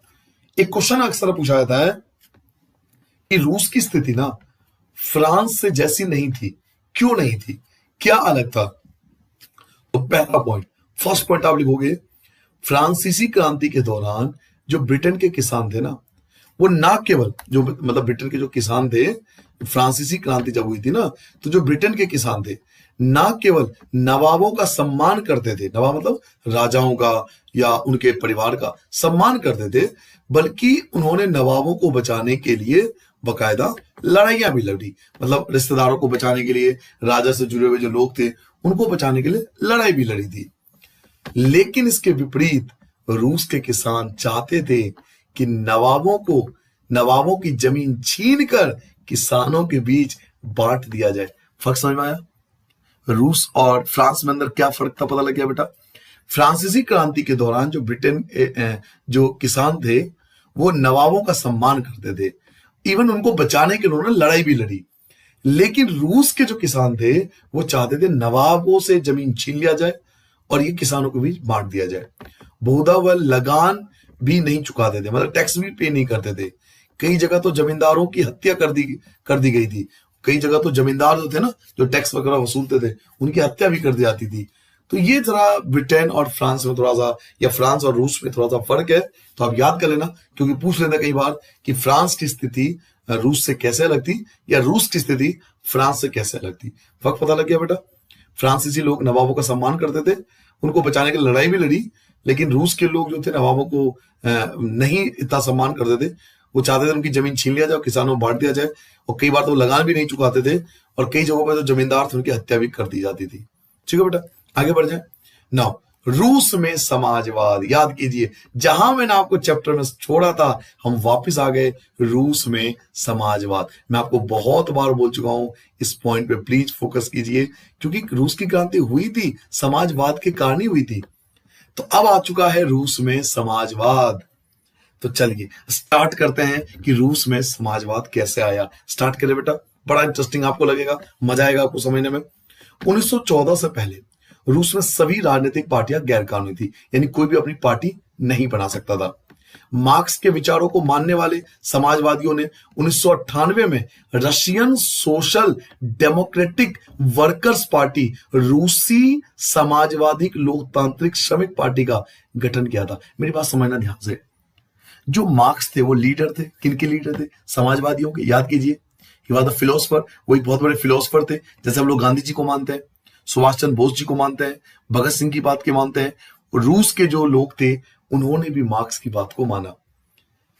जो वहां के मजदूर थे रूस के जो मजदूर थे, रूस के जो गरीब किसान थे, जब उन्होंने मार्क्स के विचार को सुना तो उनके फॉलोवर्स बढ़ने लगे रूस में। समझ लो बात को। और 1898 आते आते उन्होंने इवन एक पार्टी बना ली, Russian social democratic workers party, रूसी सामाजिक लोकतांत्रिक श्रमिक पार्टी का गठन कर लिया। ठीक है, लेकिन अब वो सरकार के सामने तो बता नहीं सकते कि हमने पार्टी बनाई है, क्योंकि क्या मैंने पढ़ा है कि 1914 से पहले रूस में सभी राजनीतिक पार्टी गैर कानूनी थी। तो हुआ क्या, सरकारी आतंक के कारण, सरकार के डर के कारण इस पार्टी को गैर कानूनी संगठन के रूप में काम करना पड़ता था, यानी चोरी छुपे काम करते थे, बता नहीं सकते थे कि हमने एक पार्टी बना ली है। इस पार्टी का एक अखबार निकलता था, उसने मजदूरों को संगठित किया और हड़ताल आदि कार्यक्रम आयोजित किए थे। अब इन्होंने क्या करा, इस पार्टी ने एक अखबार निकाला। पहले टीवी वगैरह तो थे नहीं, अखबार से ही सारी इंफॉर्मेशन जाती थी। तो इस पार्टी ने एक अखबार भी निकाला और उस अखबार के माध्यम से मजदूरों को इकट्ठा किया और हड़ताल वगैरह किए। अगर किसी मजदूर के खिलाफ कुछ गलत होता था तो ये लोग हड़ताल पे चले जाते थे। समझ लो धीरे धीरे रूस में कैसा समाजवाद आ रहा है। मैंने आपको क्या बताया था, समाजवादी ही रीजन था रूस की क्रांति का। तो 1914 से पहले रूस में सभी राजनीतिक पार्टियां गैर कानूनी थी, लेकिन मार्क्स की बात कहां रुकने वाली थी, मार्क्स की बात रूस भी पहुंच गई। तो उनके मानने वालों ने, वहां पे समाजवादियों ने 1898 में एक Russian social democratic workers party बना। उसके बाद अब क्योंकि वो सरकार को तो बता नहीं सकते थे, तो सरकारी आतंक के कारण इस पार्टी को गैर कानूनी संगठन के रूप में काम करना पड़ता था। इस पार्टी का एक अखबार निकलता था, उसने मजदूरों को इकट्ठा किया और अगर किसी मजदूर के साथ गलत होता था तो हड़ताल वगैरह भी ये लोग किया करते थे। तो धीरे धीरे अब समाजवाद फैलेगा। आइए समाजवाद को फैलाते हैं। 19वीं सदी के आखिर तक रूस के ग्रामीण इलाकों में समाजवादी काफी सक्रिय हो गए, यानी धीरे धीरे समाजवादी विचार गांव तक पहुंच गए। सन 1900 में उन्होंने सोशल रिवोल्यूशनरी पार्टी, समाजवादी क्रांतिकारी पार्टी का गठन किया, यानी एक और पार्टी बना लिया। एक पार्टी तो पहले ही था, गांव घर में कार्ल मार्क्स के विचार पहुंचने लगे तो वहां के लोगों ने एक अलग पार्टी बना ली, सोशलिस्ट रिवोल्यूशनरी पार्टी, समाजवादी क्रांतिकारी पार्टी का नाम का गठन कर लिया। इस पार्टी ने किसानों के अधिकारों के लिए संघर्ष किया। अब ये पार्टी धीरे धीरे क्वेश्चन उठने लगे सरकार से, किसानों के जो हक थे उनके बारे में बात करने लगे। समझ लो धीरे धीरे समझ में आई बात। तो इस तरह से बेटा जो रूस के अंदर समाजवाद फैलना शुरू हो चुका था। आपसे क्वेश्चन पूछा जाएगा कि रूस में समाजवाद कैसे आया, रूस में समाजवाद का आरंभ कैसे हुआ, रूस में समाजवाद आने से क्या प्रभाव पड़े। तो 1914 से पहले देखिए, मैं बिल्कुल याद करवा दूंगा आपको, 1914 से पहले रूस में सभी राजनीतिक पार्टियां गैर कानूनी थी। मार्क्स के विचार को मानने वाले समाजवादियों ने रूस के अंदर 1898 में एक Russian social democratic workers party बना ली। अब क्योंकि सरकार तो मना करती थी, तो सरकारी आतंक के कारण इस पार्टी को गैर कानूनी रूप में काम करना पड़ता था। इन्होंने एक अखबार भी निकाला और मजदूर को इकट्ठा किया और हड़ताल भी किया करते थे। इसके अलावा 19वीं सदी में आखिर में रूस के ग्रामीण इलाकों में मार्क्स के विचार पहुंचने लगे और वहां भी उन्होंने 1919 में क्या हुआ, 1900 के अंदर क्या हुआ, उन्होंने एक सोशलिस्ट रिवोल्यूशनरी पार्टी भी बना ली और किसानों के हक के लिए ये लड़ने लगे। तो इस तरह से रूस के अंदर समाजवाद फैलने लगा। अब आया 1905 की क्रांति। मैंने आपको कहा था ना रूस में 3 बार क्रांति हुआ था, फिर बताता हूं। रूस में 3 बार क्रांति हुआ था बेटा। पहली क्रांति हुई थी 1905 में, जो आप पढ़ने वाले हो, फिर 1917 में फरवरी में, और फिर 1917 में ही अक्टूबर में। ये सबसे बड़ा हुआ था, इसी को हम बोलते हैं रूसी क्रांति, लास्ट वाले को। तो सबसे पहले हम जानेंगे 1905 की क्रांति, जिसको हम खूनी रविवार भी कहते हैं, ब्लडी संडे भी कहते हैं। तो 1905 की क्रांति अगर आपसे पूछा जाए कि 1905 की क्रांति में क्या हुआ था, या ब्लडी संडे क्या है, खूनी रविवार क्या है, तो आप 1905 की क्रांति में बताने वाले हो। ठीक है बेटा, चलिए 1905 की क्रांति स्टार्ट करते हैं, देखते हैं 1905 में क्या हुआ था। रूसी मजदूरों के लिए देखो, सारा चैप्टर मजदूर मजदूर मजदूर, किसान किसान किसान, इन्हीं पे डिपेंड है, क्योंकि इन्होंने ही पार्टी बनाई थी, जो सोशलिस्ट पार्टी बनाई थी, समाजवादी पार्टी इन्होंने ही बनाई थी, इन्होंने तो आंदोलन किया था। तो रूसी मजदूरों के लिए 1904 का साल बहुत बुरा रहा। जरूरी चीजों की कीमतें इतनी तेजी से बढ़ी कि वास्तविक वेतन 20% की गिरावट आ गई, यानी चीजों का जो कॉस्ट था वो बढ़ गया और वेतन जो थे वो उतने ही थे। उसी समय मजदूर संगठनों की सदस्यता में तेजी में वृद्धि हुई। उसी समय क्या हुआ, जो मजदूर की लोगों की संख्या थी ना, मजदूर जो संगठन मैंने अभी आपको ऊपर बताया था, मजदूर संगठन के जो लोग थे वो बढ़ते चले गए, उनकी सदस्यों की संख्या बढ़ती चली गई, इंक्रीज होने लगी। समझ पा रहे हो मेरी बात को? रूसी मजदूरों के लिए 1904 का साल ना बहुत बुरा रहा। जरूरी चीजों की कीमतें बढ़ गई। अब जरूर भाई मजदूर लोग हैं, कहां से खरीदेंगे? आप सोचो, खुद सोचो ना, मजदूर है, किसान है, कहां से खरीदेंगे ये लोग? तो चीजों की रेट बहुत ज्यादा बढ़ गए, वास्तविक वेतन 20% कम हो गया, और इधर मजदूर संगठन के जो सदस्य थे वो बढ़ते जा रहे थे। एक तरफ रेट बढ़ रहा है, एक तरफ लोगों की संख्या बढ़ती जा रही है, मजदूरों की संख्या बढ़ती जा रही है। तो मजदूरों को आया गुस्सा, बहुत ज्यादा गुस्सा। किसके खिलाफ गुस्सा है? राजा के खिलाफ। उस समय तो राजा ही चल रहा था। तो इसी दौरान पादरी गेपोन के नेतृत्व में, वहां पे एक पादरी थे जिनका नाम था गेपोन, उनकी अध्यक्षता में मजदूरों ने एक जुलूस विंटर पैलेस, जाड़ का महल को बोलते थे विंटर पैलेस, विंटर पैलेस के सामने पहुंचा। अब जो मजदूर थे वो गुस्से में थे, क्योंकि भाई कीमतें बढ़ती जा रही थी और मजदूर कहां से खाएगा। तो पादरी गेपोन के नेतृत्व में बहुत सारे मजदूर विंटर पैलेस के पास पहुंच गए, राजा के महल के पास पहुंच गए, और वहां पर ये लोग नारेबाजी करने लगे। तो पुलिस और कोरेक्स ने मजदूरों पर हमला बोल दिया। समझ रहे हो? जब ये लोग हड़ताल करने लगे या राजा के महल के पास पहुंच गए, तो पुलिस वालों ने इन पर हमला कर दिया। इस घटना में 100 से ज्यादा मजदूर मारे गए और लगभग 300 से ज्यादा मजदूर घायल हो गए। इतिहास में इसी घटना को खूनी रविवार के नाम से याद किया जाता है। तो अगर आपके पेपर में पूछे कि 1905 की क्रांति की शुरुआत कैसे हुई, 1905 की क्रांति कैसे हुई, या पूछा जाए कि खूनी रविवार, तो बच्चों दोनों का मतलब एक ही है। 1905 की क्रांति को ही हम खूनी रविवार कहते हैं, क्योंकि ये संडे के दिन हुआ था। इसमें 100 से ज्यादा लोग की जान चली गई थी, इसलिए इसका नाम खूनी रविवार रख दिया गया। ब्लडी संडे बोलते हैं इंग्लिश में। दोबारा बोल दूं एक बार, समझा दूं आपको, दोबारा समझ लीजिए। 1905 की क्रांति पर हम लोग, रूस जो मजदूर थे ना, 1904 का साल उनका बहुत बुरा रहा। कीमतों में बहुत ज्यादा बढ़ गए थे, वेतन कम हो गया था। उसी समय मजदूर संगठनों की सदस्यता में बहुत तेज वृद्धि हो गई थी। इस दौरान जो पादरी गेपोन थे, उनकी अगुवाई में बहुत सारे मजदूर विंटर पैलेस पे पहुंच गया, जो राजा का महल था वहां पहुंच गए। वहां पे वो क्या हुआ, वहां पे आंदोलन करने लगे। तो पुलिस और कोरेक्स ने मजदूरों पर हमला कर दिया। कोरेक्स आप मिलिट्री समझ सकते हो, उन्होंने मजदूरों पर हमला कर दिया। इस घटना में 100 से ज्यादा लोग मारे गए और लगभग 300 से ज्यादा लोग घायल हो गए। इतिहास में इसी घटना को बेटा 1905 की क्रांति के नाम से याद किया जाता है। 1905 की क्रांति की शुरुआत इसी घटना से हुई थी। क्या आपको समझ में आ गया बेटा 1905 की क्रांति? लेकिन दिक्कत क्या होती, उस समय राजा बहुत स्ट्रांग था, बहुत मजबूत था। उस समय उसके बाद बहुत ज्यादा सेना थी, तो राजा का कुछ नहीं बिगड़ा, क्योंकि उस समय बहुत स्ट्रांग था वो। अब शुरू हुआ पहला विश्व युद्ध। तो अब हम पढ़ेंगे बेटा पहले विश्व युद्ध के बारे में, कि पहले विश्व युद्ध कब हुआ था और इसके अंदर क्या घटना हुई थी।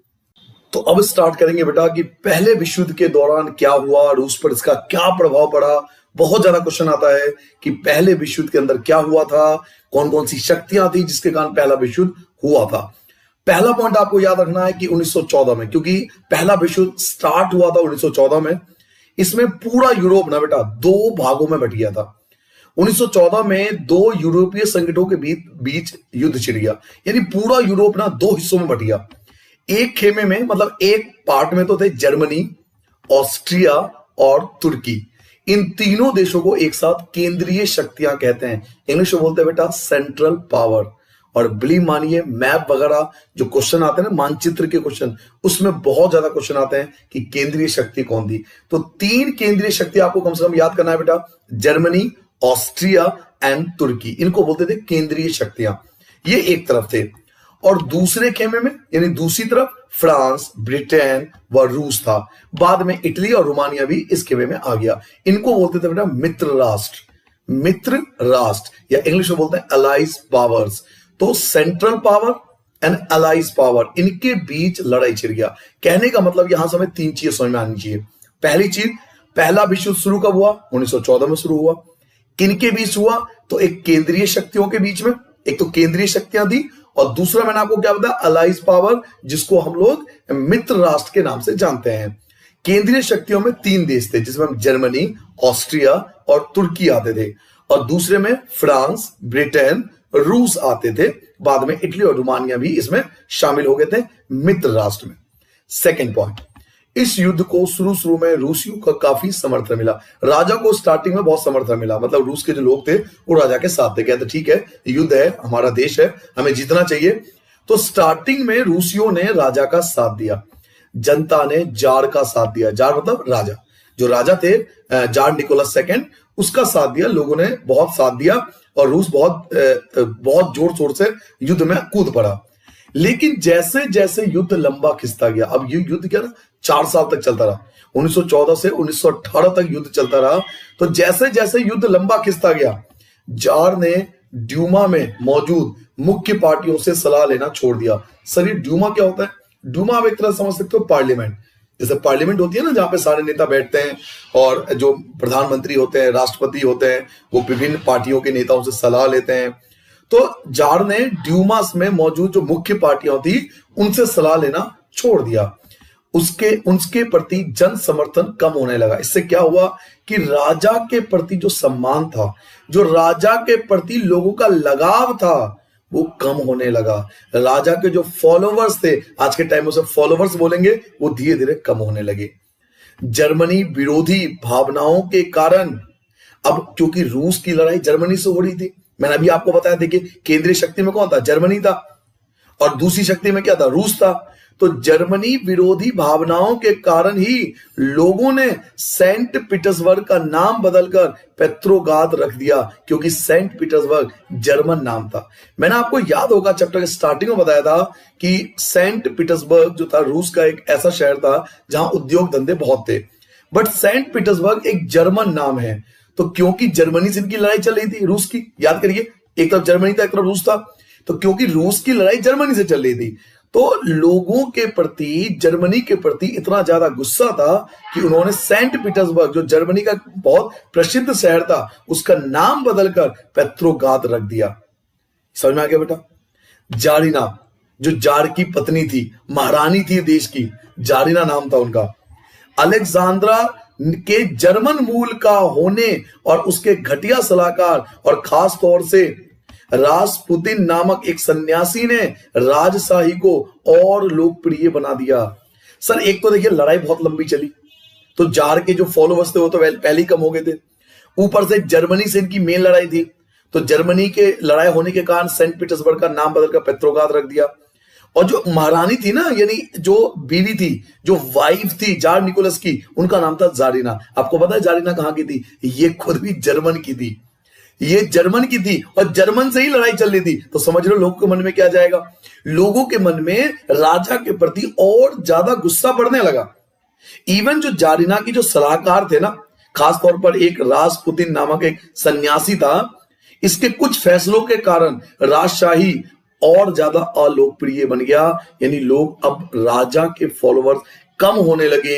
एक तरफ राजा के फॉलोवर कम होने लगे, और एक तरफ जो मैंने आपको बताया था चैप्टर के अंदर, जो समाजवाद था वो बहुत तेजी से बढ़ता जा रहा था। तो एक तरफ राजा अलोकप्रिय हो रहा है और एक तरफ समाजवाद बढ़ता जा रहा है। समझ लो बात को?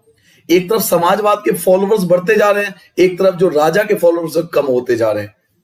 तो पहले विश्व युद्ध के बारे में हमें ये बातें पहली चीज पता होना चाहिए। 1914 में लड़ाई शुरू हुई, पूरा यूरोप 2 हिस्सों में बट गया। एक खेमे में केंद्रीय शक्तियां थे जिसमें जर्मनी, ऑस्ट्रिया और तुर्की आते थे।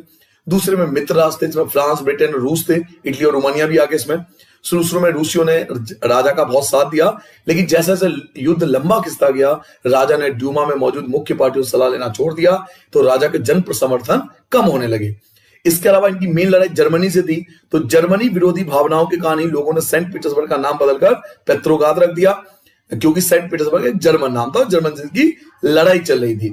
जारिना, जो इनकी महारानी का नाम था, इनकी बीवी का नाम था, जार की पत्नी का नाम था, जो जारिना अलेक्जेंड्रा थी, वो खुद भी एक जर्मन मूल की थी और जर्मनी से इनकी लड़ाई चल रही थी। तो उनके घटिया सलाहकारों और खास तौर पर रासपुतिन नाम के एक सन्यासी के सलाह के कारण राजशाही और ज्यादा अलोकप्रिय बन गया। इनके फॉलोवर्स कम होने लगे, इस राजा का साथ देना कम हो गया। एक क्वेश्चन पूछा जाता है अक्सर, एक क्वेश्चन पूछा जाता है बेटा अक्सर कि प्रथम विश्व युद्ध के पूर्वी मोर्चे पर चल रही लड़ाई पश्चिमी मोर्चों की लड़ाई से भिन्न कैसे थी?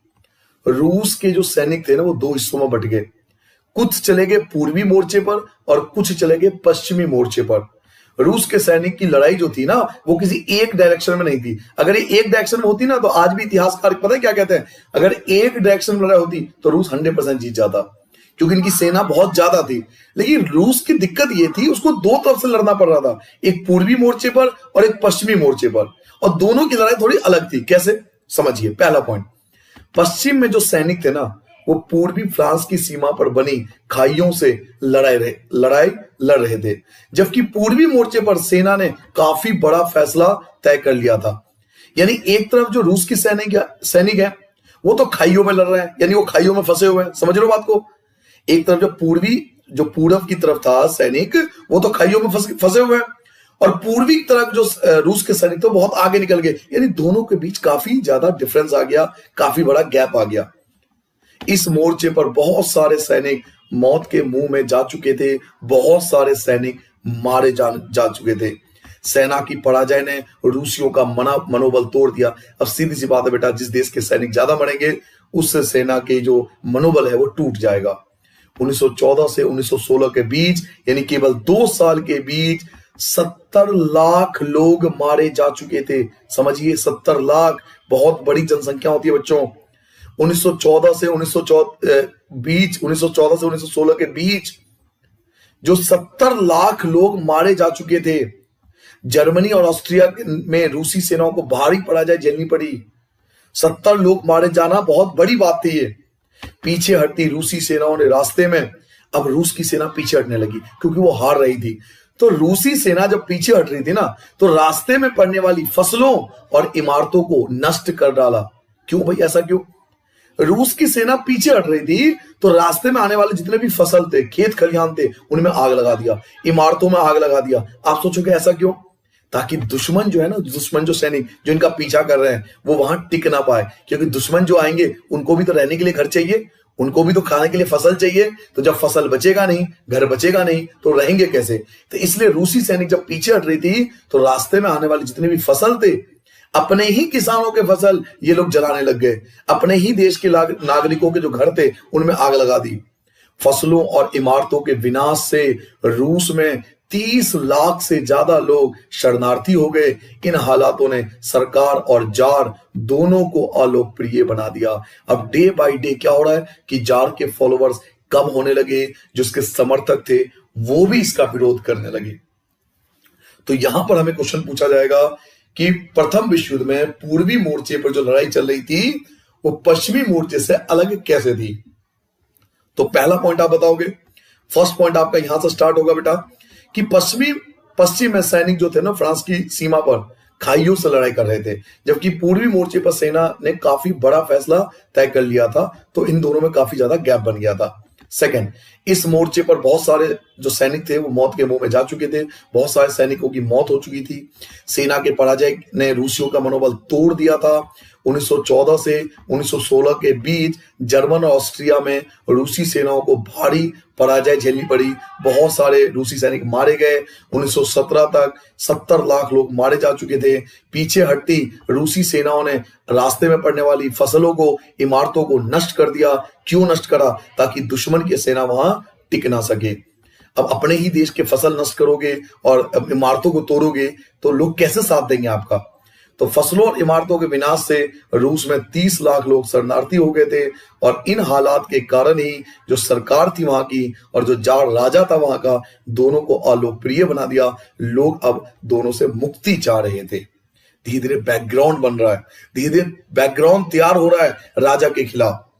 आगे बढ़े बेटा ना। अब आपसे पूछा जाएगा, और ये बहुत बार एग्जाम में मैं देख चुका हूं, कि प्रथम विश्व युद्ध से रूस पर क्या प्रभाव पड़ा। मैं फिर से पूछ रहा हूं क्वेश्चन ध्यान दीजिए। प्रथम विश्व युद्ध से रूस के ऊपर क्या प्रभाव पड़ा? अभी तो आपने पढ़ा प्रथम विश्व युद्ध में हुआ क्या था। अब मैं आपको बताने वाला हूं कि प्रथम विश्व युद्ध के कारण रूस पर क्या प्रभाव पड़ा। तो पहला पॉइंट, युद्ध से उद्योग पर बुरा असर पड़ा, मतलब उद्योग धंधे बिल्कुल बंद हो चुके थे।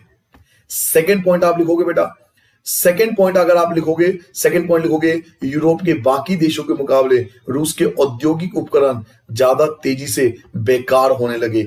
थर्ड पॉइंट आप लिखोगे 1916 तक रेलवे लाइनें टूटने लगी। फोर्थ पॉइंट लिखोगे, अच्छी सेहत वाले मर्दों को युद्ध में झोंक दिया गया, यानी अधिकतर जो लोग थे वो युद्ध में चले गए। देश भर में मजदूरों की कमी पड़ने लगी, क्योंकि अधिकतर लोग तो युद्ध करने चले गए, तो देश भर में मजदूरों की कमी पड़ने लगी और जरूरी सामान बनाने वाली छोटी मोटी वर्कशॉप ठप होने लगी। जो छोटे छोटे फैक्ट्रियां थी वो सब बंद होने लगी, क्योंकि मजदूरी नहीं मिल रहे तो काम कैसे चलेगा।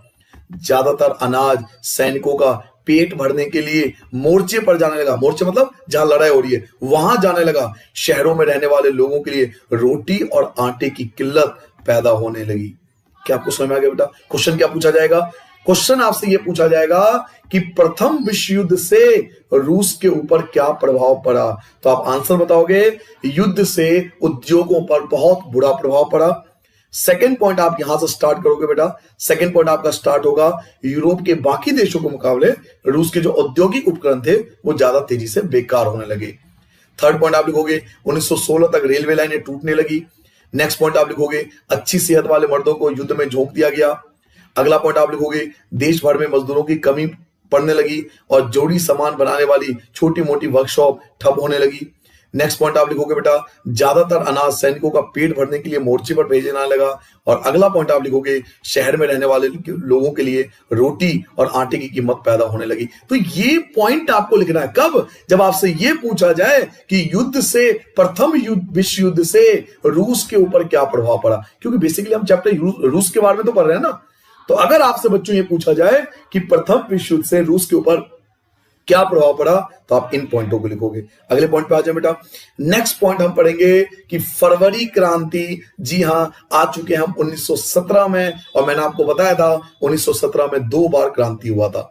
1917 में बेटा 2 बार क्रांति हुआ था। एक क्रांति हुआ था फरवरी में और एक क्रांति हम पढ़ेंगे अक्टूबर में। तो अभी हम पढ़ेंगे फरवरी में क्रांति। तो अगर आपसे पेपर में पूछा जाए कि 1917 की फरवरी क्रांति के बारे में बताओ, तो चलिए बच्चों स्टार्ट करते हैं कि फरवरी क्रांति के दौरान क्या हुआ था। आपको याद है पेट्रोग्राद, और मैंने क्या बताया था? पेट्रोग्राद ये नाम बदल के रखा गया था। एक्चुअल में क्या नाम था? Saint Petersburg. याद कीजिए, एक्चुअल में नाम था सेंट पीटर्सबर्ग, लेकिन नाम बदल दिया गया क्योंकि सेंट पीटर्सबर्ग एक जर्मन नाम था और जर्मनी से रूस की लड़ाई चल रही थी। तो सेंट पीटर्सबर्ग का नाम बदलकर पेट्रोग्राद रख दिया गया। उसी पेट्रोग्राद में फरवरी क्रांति हुई थी। तो चलिए एक इंटरेस्टिंग टॉपिक स्टार्ट करते हैं कि फरवरी क्रांति के दौरान क्या हुआ था। पॉइंट नंबर 1, पहले पॉइंट की ओर आते हैं। डेट बाय डे आपको याद करना पड़ेगा इसमें। सबसे पहले स्टार्ट करते हैं 22 फरवरी। 22 फरवरी को दाएं तट पर स्थित एक फैक्ट्री में तालाबंदी घोषित कर दी गई, यानी एक फैक्ट्री को बंद कर दिया गया 22 फरवरी को। अगले दिन इस फैक्ट्री के मजदूरों के समर्थन में 50 फैक्ट्रियों के मजदूरों ने भी हड़ताल कर दिया। लो जी, कमाल हो गया। 22 फरवरी को एक फैक्ट्री के अंदर तालाबंदी कर दी गई थी। कोई कारण था। कारण यह था कि किसी को नौकरी से निकाल दिया गया, तो एक फैक्ट्री में क्या हुआ कि ताला लगा दिया गया। उनके समर्थन में 50 फैक्ट्रियों के जो मालिक मजदूर थे उन्होंने भी काम करना बंद कर दिया। समझ आ गया बेटा?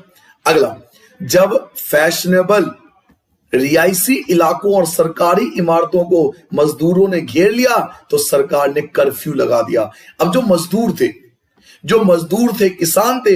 याद कीजिए मैंने क्या कहा था मजदूर और किसान के बारे में? इन्होंने ही तो समाजवाद की स्थापना की थी। तो जब फैशनेबल रिहायशी इलाकों में, फैशनेबल मतलब जो फैशनेबल होते हैं या जो अपने आप को लिबरल्स कहते हैं, जो अपने आप को मॉडर्न कहते हैं, उन्हें बोलते हैं फैशनेबल। तो जब फैशनेबल इलाकों को, सरकारी इमारतों को मजदूरों ने घेर लिया तो सरकार ने कर्फ्यू लागू कर दिया। अब आ चुका है 25 फरवरी। रविवार 25 फरवरी को सरकार ने ड्यूमा को बर्खास्त कर दिया। सर ड्यूमा क्या है? ड्यूमा हम कह सकते हैं पार्लियामेंट है, जहां पे सारे नेता वगैरह बैठते थे और सारे फैसला लेते थे। तो 25 फरवरी को सरकार ने ड्यूमा को बर्खास्त कर दिया। 26 तारीख को प्रदर्शनकारी बहुत बड़ी संख्या में बाएं तट के इलाकों में इकट्ठा हो गए। अब जब लोगों को पता लगा कि ड्यूमा बर्खास्त हो चुका है, पार्लियामेंट बर्खास्त हो चुका है, तो 26 तारीख को बहुत सारे प्रदर्शनकारी एक साथ इकट्ठे हो गए। 27 को उन्होंने पुलिस मुख्यालयों पर हमला करके उन्हें तहस नहस कर दिया। यानी मजदूरों ने पुलिस के मुख्यालय पे ही हमला कर दिया और पूरे मुख्यालय को ही तोड़ फोड़ दिया, तहस नहस कर दिया, पूरे मुख्यालय को उड़ा के फेंक दिया। सरकार ने स्थिति पर नियंत्रण कायम करने के लिए एक बार फिर से घुड़सवार सैनिकों को तैनात किया। अब स्थिति को कैसे कंट्रोल किया जाए, तो सरकार ने जो घुड़सवार सैनिक थे उनको बुलाया और उनको तैनात किया। लेकिन इंटरेस्टिंग चीज क्या हुई कि जो घुड़सवार सैनिक की टुकड़ियां थी उन्होंने प्रदर्शनकारियों पर गोली चलाने से इनकार कर दिया। जी हां, बड़ा इंटरेस्टिंग चीज है ये। सैनिकों ने प्रदर्शनकारियों पर गोली चलाने से ही मना कर दिया। जब पुलिस के मुख्यालय को तहस नहस कर दिया तो सरकार ने क्या करा, जो घुड़सवार सैनिक थे उनको बुलाया। तो घुड़सवार सैनिकों ने प्रदर्शनकारियों पर गोली चलाने से मना कर दिया। रीजन जानना चाहोगे? चलो मैं आपको रीजन बताता हूं। रीजन ये था कि बहुत सारे घुड़सवार सैनिक जो थे ना, वो मजदूर वर्ग से आते थे और किसान घर से आते थे। तो क्योंकि वो किसान वर्ग से और मजदूर परिवार से आ रहे हैं, तो कहीं ना कहीं उनके प्रति उनका प्यार था कि भाई ये लोग हमारे हैं, ये हमारे लिए तो आंदोलन कर रहे हैं। तो उन्होंने मना कर दिया कि हम इन पे गोली नहीं चलाएंगे। उस शाम को सिपाही और मजदूर एक सोवियत या परिषद का गठन करने के लिए उसी इमारत में जमा हुए जहां अब तक ड्यूमा की बैठक होती थी। अब जहां पे ड्यूमा की बैठक होती थी, जहां पे पार्लियामेंट लगता था, वहीं पर वो सारे लोग इकट्ठे हुए। सारे सिपाही इकट्ठे हुए, मजदूर इकट्ठे हुए। सिपाही कौन? उन्होंने तो मना कर दिया, हम गोली नहीं चलाएंगे। सारे सिपाही इकट्ठे हो गए, मजदूर इकट्ठे हो गए। कहां इकट्ठा हो गए? जहां ड्यूमा की बैठक होती थी वहां पर इकट्ठा हुए। यहीं से पेट्रोग्राद सोवियत का जन्म हुआ। आपसे क्वेश्चन पूछा जाएगा कि पेट्रोग्राद सोवियत का जन्म कैसे हुआ, तो बच्चों इसमें भी आपको फरवरी क्रांति के बारे में बताना है। अगले दिन प्रतिनिधि मंडल जार से मिलने गया। अब जब लड़ाई दंगा बहुत ज्यादा बढ़ गया, जब बहुत ज्यादा लोग इकट्ठे हो गए, अब सैनिकों ने मना कर दिया भाई हम गोली नहीं चलाएंगे, तो जो प्रतिनिधि मंडल थे उन्होंने वो जार से मिलने गए, राजा से मिलने गए। सैनिक कमांडरों ने, जो सैनिक के हेड थे, उन्होंने सलाह दी, राजा को सलाह दी कि आप राजगद्दी छोड़ दो। और सीधी सी बात है भैया, जान बचेगी, जान बचे लाखों उपाय। अगर आप राजगद्दी नहीं छोड़ोगे ये लोग और गुस्से में आ जाएंगे, हो सकता है आप पे भी हमला कर दें। तो उन्होंने सलाह दी कि भाई आप राजगद्दी छोड़ दो। उसने कमांडरों की बात मान ली, मानना पड़ेगा भाई, उनकी संख्या बहुत ज्यादा है। तो उन्होंने कमांडरों की बात मान ली और 2 मार्च को अपनी गद्दी छोड़ दी। और इस तरह से 2 मार्च को वहां पर सोवियत संघ का, या हम कह सकते हैं कि राजशाही का अंत हो गया। रूस के अंदर जो राजतंत्र था, राजा का शासन था, वो खत्म हो गया 2 मार्च को। क्या आपको यहां तक समझ में आ गया बेटा? क्लियर है सारी बातें? आगे बढ़ सकते हैं हम ना। अब चलिए जी, अब राजा ने इस्तीफा दे दिया। सब लोग खुश हो गए, वाह वाह हम यही चाहते थे, राजा इस्तीफा दे। राजा ने इस्तीफा दे दिया, सब अपने अपने घर चले गए, खुश हो गए, हैप्पी हो गए, सब अपने अपने घर चले गए। भाई साहब चलो जी घर चले गए। अब क्वेश्चन ये आता है कि चलिए इतना हंगामा हुआ, राजा ने इस्तीफा दे दिया, तो फरवरी के बाद क्या बदला? भाई साहब फरवरी के बाद कुछ तो बदला होगा ना। जब इतनी बड़ी क्रांति हुई, लाखों लोग इकट्ठा हुए, राजा को मजबूर कर दिया बेचारे को, उसने हार के इस्तीफा दे दिया, तो फरवरी के बाद क्या बदलाव हुए? तो आइए मैं आपको बताता हूं फरवरी के बाद क्या क्या बदलाव हुए। क्वेश्चन ये पूछा जाएगा कि फरवरी क्रांति के बाद, देखो लिखा हो ना फरवरी के बाद, फरवरी क्रांति 1917 के बाद रूस में क्या क्या बदलाव हुआ? तो पहला बदलाव, जनसभा करने और संगठन बनाने पर लगी पाबंदी हटा ली गई। यानी अब कोई भी जनसभा कर सकता है, सभाएं कर सकता है, संगठन बना सकता है। इस पर पाबंदी जो पहले से थी उसे हटा दी गई। यानी अब आप पार्टी बनाइए, अब आप जनसभा कीजिए, कोई दिक्कत नहीं है पूरे देश में। अप्रैल 1917 में बोल्शेविकों के निर्वासित नेता व्लादिमीर लेनिन, याद रखना इनका नाम, व्लादिमीर लेनिन, आदित्य लोग लेनिन के नाम से याद रखते हैं, ये वर्ड याद नहीं रहते मोस्टली। जो व्लादिमीर लेनिन है उसमें आप लेनिन वर्ड याद रखना। तो 1917 में जो बोल्शेविक पार्टी थे, उनके जो नेता थे लेनिन, रूस लौट आए, वो रूस आए। लेनिन ने के नेतृत्व में बोल्शेविक 1914 से ही युद्ध का विरोध कर रहे थे। अब बोल्शेविक पार्टी जो थी वो शुरू से ही जो विश्व युद्ध हुआ था उसका विरोध कर रहे थे कि भाई युद्ध में मत जाओ, नुकसान बहुत ज्यादा होगा। उनका कहना था कि अब सोवियतों को सत्ता अपने हाथों में ले लेनी चाहिए। सर ये सोवियत कौन है? सोवियत वो है जो अभी मीटिंग हुई थी, ड्यूमा को बर्खास्त किया था, याद कीजिए, जिन्होंने ड्यूमा को बर्खास्त किया था और अपनी सोवियत संघ बना ली थी, एक ऑर्गेनाइजेशन बना लिया था जिसको सोवियत बोला गया, इसीलिए तो रूस को सोवियत संघ कहते हैं ना। तो लेनिन ने भाषण दिया कि अब आप ड्यूमा को हटाओ, ड्यूमा अब किसी काम का नहीं रहा, ड्यूमा अब किसी काम का नहीं रहा। अब सोवियतों को यानी सिपाहियों ने, सैनिकों ने और जो मजदूरों ने, किसानों ने संगठन बनाई थी, उनको वो कह रहे हैं कि अब सोवियतों को सत्ता अपने हाथों में ले लेनी चाहिए। लेनिन के बयान दिया कि युद्ध समाप्त किया जाए। लेनिन ने आंदोलन कर दिया, लेनिन ने घोषणा कर दी कि युद्ध को समाप्त कर दिया जाए, सारी जमीन किसानों के हवाले कर दिया जाए, जो जो जमीनें सरकार ने छीनी थी उन सभी जमीनों को किसान को वापस कर दिया जाए और बैंकों का राष्ट्रीयकरण कर दिया जाए, बैंकों का नेशनलाइजेशन कर दिया जाए, बैंकों का राष्ट्रीयकरण कर दिया जाए। तो लेनिन ने 3 घोषणाएं की थी बेटा, मैं फिर से बोल रहा हूं। अब आपके मन में चल रहा होगा ये बोल्शेविक क्यों बोल रहे हैं सर जी, ये बोल्शेविक कौन थे? मैं आपको सिंपल वर्ड में बताता हूं। याद है आपको अभी मैंने बताया था कि मजदूरों ने, किसानों ने, सैनिकों ने एक ऑर्गेनाइजेशन बना लिया था, वो अपने आप को बोल्शेविक कहते थे। क्या कहते थे बेटा? बोल्शेविक। और उनके पार्टी का जो नेता था वो लेनिन था। तो वो जब ये सब हो गया, राजा ने इस्तीफा दे दिया, तो वो रूस आए, उन्होंने कहा कि बोल्शेविकों तुम एक काम करो, ये युद्ध को खत्म करो पहले और सत्ता अपने हाथ में लो पहले, ठीक है। लेनिन ने 3 घोषणाएं की थी। पहला, युद्ध को समाप्त कर दिया जाए। देखो मैं फिर से बोल रहा हूं, 3 घोषणाएं की थी बेटा। पहला, युद्ध को समाप्त कर दिया जाए, सारी जमीन किसानों को हवाले वापस कर दिया जाए और बैंकों का राष्ट्रीयकरण कर दिया जाए। इन तीनों घोषणाओं को लेनिन का अप्रैल थीसिस कहते हैं। इन तीनों मांगों को बच्चों, इन तीनों मांगों को लेनिन की अप्रैल थीसिस के नाम से जाना जाता है। तो अगर आपसे पूछा जाए कि भाई अप्रैल थीसिस क्या है, तो ये 3 मांग आपको बताना है जो लेनिन ने घोषणा की थी।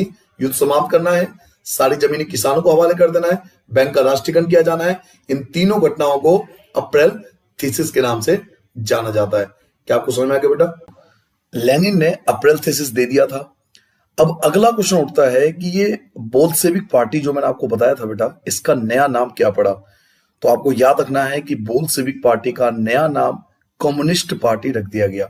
जो बोल्शेविक पार्टी थी बेटा, उसका नया नाम रखा गया कम्युनिस्ट पार्टी, यानी उसी बोल्शेविक पार्टी को अब कम्युनिस्ट पार्टी बोला जाएगा ना। अगले पॉइंट पे आते हैं। जो नेक्स्ट पॉइंट है हमारा, ये हमें सिखाएगा कि जब फरवरी क्रांति हो गया था तो फिर अक्टूबर में क्यों क्रांति हुई, दोबारा क्रांति की जरूरत क्या थी? देखिए, फरवरी 1917 की जो क्रांति थी वो बेसिकली इसलिए जाना जाता है क्योंकि उसमें राजा ने रिजाइन किया था। जो जार निकोलस सेकंड थे, उन्होंने इस्तीफा दे दिया था, मजबूर होकर रिजाइन कर दिया था। और अक्टूबर 1917 की क्रांति जो हुई थी, ये तीसरी क्रांति है जो रूस की क्रांति हम पढ़ रहे हैं। तो इसमें कौन कौन सी बातें आपको याद करना है अक्टूबर 1917 की क्रांति में? पहला पॉइंट आपको याद करना है कि 16 अक्टूबर 1917 को लेनिन ने पेट्रोग्राद सोवियत, एक तो पेट्रोग्राद सोवियत, याद कीजिए सोवियत संघ मैंने आपको बताया था जिसमें सैनिक थे और मजदूर थे, किसान थे, उनका एक यूनियन बना था, उनको सोवियत बोलते थे। तो 16 अक्टूबर 1917 को लेनिन ने पेट्रोग्राद सोवियत और जो बोल्शेविक पार्टी, उसकी खुद की पार्टी थी, को सत्ता पर कब्जा करने के लिए राजी कर लिया। उसने किसी तरह मनाया, एक तो सोवियत पार्टी को मनाया और बोल्शेविक पार्टी उसकी खुद की थी, तो उन्होंने मनाया कि भाई अब सत्ता पर हमें कब्जा कर लेना चाहिए, यानी एक तरह से जो ड्यूमा था उसे पूरी तरह से हटा देना चाहिए, अब सत्ता हमारे हाथ में आ जाना चाहिए। 24 अक्टूबर को विद्रोह शुरू हो गया। जब ये बात खबर फैली कि लेनिन ने ऐसा बोला है कि भाई सोवियत, पेट्रोग्राद सोवियत की मदद ली है और बोल्शेविक पार्टी को बोला गया है कि अब सत्ता पर हमारा कब्जा होना चाहिए, तो 24 अक्टूबर को इस चीज का विद्रोह शुरू हो गया। पूरे रूस के अंदर विद्रोह शुरू हो गया। कुछ लोग थे जो लेनिन के साथ थे, कुछ ऐसे भी होंगे जो लेनिन के साथ नहीं होंगे, जो राजा के साथ होंगे जिसने रिजाइन कर दिया था। संकट की आशंका को देखते हुए प्रधानमंत्री केरेंस्की, जो प्रधानमंत्री थे वहां पे केरेंस्की, उन्होंने सैनिक की टुकड़ियों को इकट्ठा करने शहर से बाहर चले गए। वो जो प्रधानमंत्री, देखो राजा ने इस्तीफा दिया था ना, इस बात को समझो, अभी केवल राजा ने इस्तीफा दिया था, बाकियों ने थोड़ी इस्तीफा दिया था, तो बाकी सब अपने पद पर ऐसे ही एज इट इज थे। तो बाकी सब जो एज इट इज थे। तो लेनिन ने ये पेट्रोग्राद सोवियत को समझाया और बोल्शेविक पार्टी को समझाया कि केवल राजा ही हटाए ना, हमें सबको हटाना पड़ेगा, हमें सत्ता पर कब्जा करना पड़ेगा, तब हम देश को अपने अकॉर्डिंग चला सकते हैं। तो 24 अक्टूबर को विद्रोह शुरू हो गया। कुछ लोग लेनिन के साथ थे, कुछ उसके साथ नहीं थे। संकट की आशंका को देखते हुए जो प्रधानमंत्री थे केरेंस्की, वो सैनिक को इकट्ठा करने के लिए शहर से बाहर चले गए। तड़के ही सरकार के जो वफादार सैनिक थे, जो राजा के वफादार सैनिक थे, उन्होंने 2 बोल्शेविक अखबारों के दफ्तरों पर घेरा डाल दिया। यानी जो बोल्शेविक पार्टी का जो अखबार निकलता था उसके दफ्तर को घेर लिया, जो सरकार के वफादार सैनिक थे, अभी भी सरकार का साथ दे रहे थे। और इधर पलक झपकते ही जो क्रांतिकारी समिति थी, सर क्रांतिकारी समिति कौन? जो बोल्शेविक पार्टी थी, समझ लो। पूरा देश 2 हिस्सों में बट गया था। एक हिस्सा था जो राजा के साथ था, जिसे हम सैनिक सरकार का वफादार सैनिक बोल रहे हैं। एक हिस्सा जो था जो राजा का साथ दे रहा था, और दूसरा हिस्सा था बोल्शेविक पार्टी का साथ देने वाले। तो पलक झपकते जो क्रांतिकारी समिति, जो बोल्शेविक पार्टी थे, उन्होंने भी अपने समर्थकों को आदेश दिया कि सरकारी कार्यालयों पर कब्जा कर ले और मंत्रियों को गिरफ्तार कर ले। इधर जो सरकार के वफादार सैनिक थे वो बोल्शेविक के अखबारों को घेर रहे थे, उनके दफ्तरों को घेर लिया, काम नहीं करने दिया। और इधर जो क्रांतिकारी समिति थे, यानी बोल्शेविक पार्टी वाले और जो सोवियत पेट्रोग्राद थे, जो पेट्रोग्राद सोवियत थे, इनके जो समर्थक थे, इन्होंने क्या करा, लोगों से बोला, अपने समर्थकों से बोला कि सरकार के जितने भी कार्यालय ऑफिस है उन पे कब्जा कर लो और मंत्रियों को गिरफ्तार कर लो। ऐसा ही किया, क्योंकि क्रांतिकारी समिति यानी बोल्शेविक लोगों की संख्या बहुत ज्यादा थी और सरकार के लोगों की संख्या बहुत कम थी। तो शाम ढलते ढलते पूरा शहर क्रांतिकारी समिति के नियंत्रण में आ चुका था। क्रांतिकारी समिति ने पूरे शहर पर नियंत्रण कर लिया था, यानी बोल्शेविक पार्टी ने पूरे रूस के ऊपर या पूरे शहर के ऊपर कब्जा कर लिया था और मंत्रियों ने आत्मसमर्पण कर दिया। आखिरकार मंत्रियों को हार माननी पड़ी क्योंकि इनकी संख्या बहुत ज्यादा थी। जो पेट्रोग्राद में अखिल रूसी सोवियत कांग्रेस की बैठक हुई, उसमें बहुमत से बोल्शेविक की कार्रवाई को समर्थन किया गया। अब जब मीटिंग हुई कि भाई हमने राजा को हटा दिया, हमने मंत्रियों को गिरफ्तार कर लिया, तो जो पेट्रोग्राद थे, पेट्रोग्राद याद है, पेट्रोग्राद सोवियत, जो मैं बार बार आपको बोल रहा हूं, इन्होंने बोल्शेविक की कार्रवाई को बिल्कुल ठीक कहा कि बोल्शेविक ने जो भी किया है वो ठीक किया है। ये अक्टूबर क्रांति के अंदर आपको याद रखना है। मैं दोबारा बताता हूं बेटा, अक्टूबर क्रांति में क्या क्या हुआ। 16 अक्टूबर 1917 की बात है। लेनिन ने पेट्रोग्राद सोवियत और बोल्शेविक पार्टी, जो उसकी खुद की पार्टी थी, को सत्ता पर कब्जा करने के लिए राजी कर लिया कि हमें सत्ता पर कब्जा करना पड़ेगा, क्योंकि अभी तो राजा ने इस्तीफा दिया ना, बाकी पूरा देश तो वैसे ही चल रहा है। तो 24 अक्टूबर को इस चीज का विद्रोह शुरू हो गया। कुछ लोग जो थे वो बोल्शेविक पार्टी के साथ थे और कुछ लोग जो थे वो राजा के साथ थे। संकट की आशंका को देखते हुए वहां के जो प्रधानमंत्री थे केरेंस्की, उन्होंने सैनिक की टुकड़ियों को इकट्ठा करने के लिए शहर से बाहर चले गए। इधर तड़के ही सरकार के जो वफादार सैनिक थे, जो राजा के वफादार सैनिक थे, उन्होंने बोल्शेविक अखबारों के दफ्तरों को घेर दिया। ये बात बोल्शेविक वालों को पता लगा, तो पलक झपकते ही क्रांतिकारी समिति यानी बोल्शेविक पार्टी और जो पेट्रोग्राद सोवियत वाले लोग थे, उन्होंने भी अपने समर्थकों को आदेश दिया कि सारे सरकारी कार्यालय को कब्जा कर लो और मंत्रियों को गिरफ्तार कर लो। शाम ढलते ढलते पूरा शहर क्रांतिकारी समिति यानी बोल्शेविक पार्टी के नियंत्रण में आ चुका था और मंत्रियों ने आत्मसमर्पण कर दिया था, क्योंकि बोल्शेविक पार्टी के लोगों की संख्या बहुत ज्यादा थी। अब पेट्रोग्राद में जो अखिल रूसी सोवियत कांग्रेस है, अब जब ये घटना हो गई तो ड्यूमा बैठा कि भाई बोल्शेविक ने जो करा है वो सही करा है नहीं करा। तो ये जो पेट्रोग्राद सोवियत थे, ये जो पेट्रोग्राद सोवियत वाले थे जो ड्यूमा को चलाते थे, उन्होंने बोल्शेविक द्वारा की गई कार्रवाई का समर्थन किया कि इन्होंने जो भी किया वो अच्छा किया। इसे अक्टूबर क्रांति के नाम से जाना जाता है। ठीक है बेटा ना, अक्टूबर क्रांति तो हो गई। अब हम पढ़ेंगे कि अक्टूबर क्रांति के बाद क्या बदला, कौन कौन से बदलाव आए अक्टूबर क्रांति के बाद। तो अगला टॉपिक है अक्टूबर क्रांति के बाद क्या क्या बदलाव हुआ। तो अगर आपके एग्जाम में यह पूछा जाए कि अक्टूबर क्रांति के बाद रूस में क्या क्या बदलाव हुए, तो पहला बदलाव, जो फर्स्ट पॉइंट आप ये लिखोगे, ज्यादातर उद्योग और बैंकों का नवंबर 1917 में राष्ट्रीयकरण किया जा चुका था, जो लेनिन ने प्रॉमिस भी किया था कि भाई मेरी सरकार बनेगी तो मैं बैंकों का राष्ट्रीयकरण कर दूंगा। तो ज्यादातर उद्योगों का और बैंकों का 1917 में राष्ट्रीयकरण कर दिया गया, पहला बदलाव। दूसरा बदलाव, जमीन को सामाजिक संपत्ति घोषित कर दिया गया। याद कीजिए बच्चों, मैंने आपको बताया था समाजवादी के बारे में। समाजवादी क्या कहते थे कि जमीन सामाजिक होना चाहिए, किसी की पर्सनल प्रॉपर्टी नहीं होना चाहिए, इस पर सबका बराबर हक होना चाहिए, तभी समाज में बराबरी रहेगा, कोई बहुत ज्यादा अमीर नहीं होगा और बहुत ज्यादा कोई गरीब नहीं होगा। तो जमीन को सामाजिक संपत्ति घोषित कर दिया गया। बदलाव नंबर 3, शहरों में बोल्शेविकों ने मकान मालिकों के लिए पर्याप्त हिस्सा छोड़कर, यानी जो मकान मालिक थे जिनका मकान था उनका एक छोटा सा हिस्सा छोड़ दिया और उनके बड़े मकानों के छोटे छोटे हिस्से कर दिए। जो बहुत बड़े बड़े मकान थे उनके छोटे छोटे हिस्से बांट दिए। ताकि, ऐसा क्यों करा?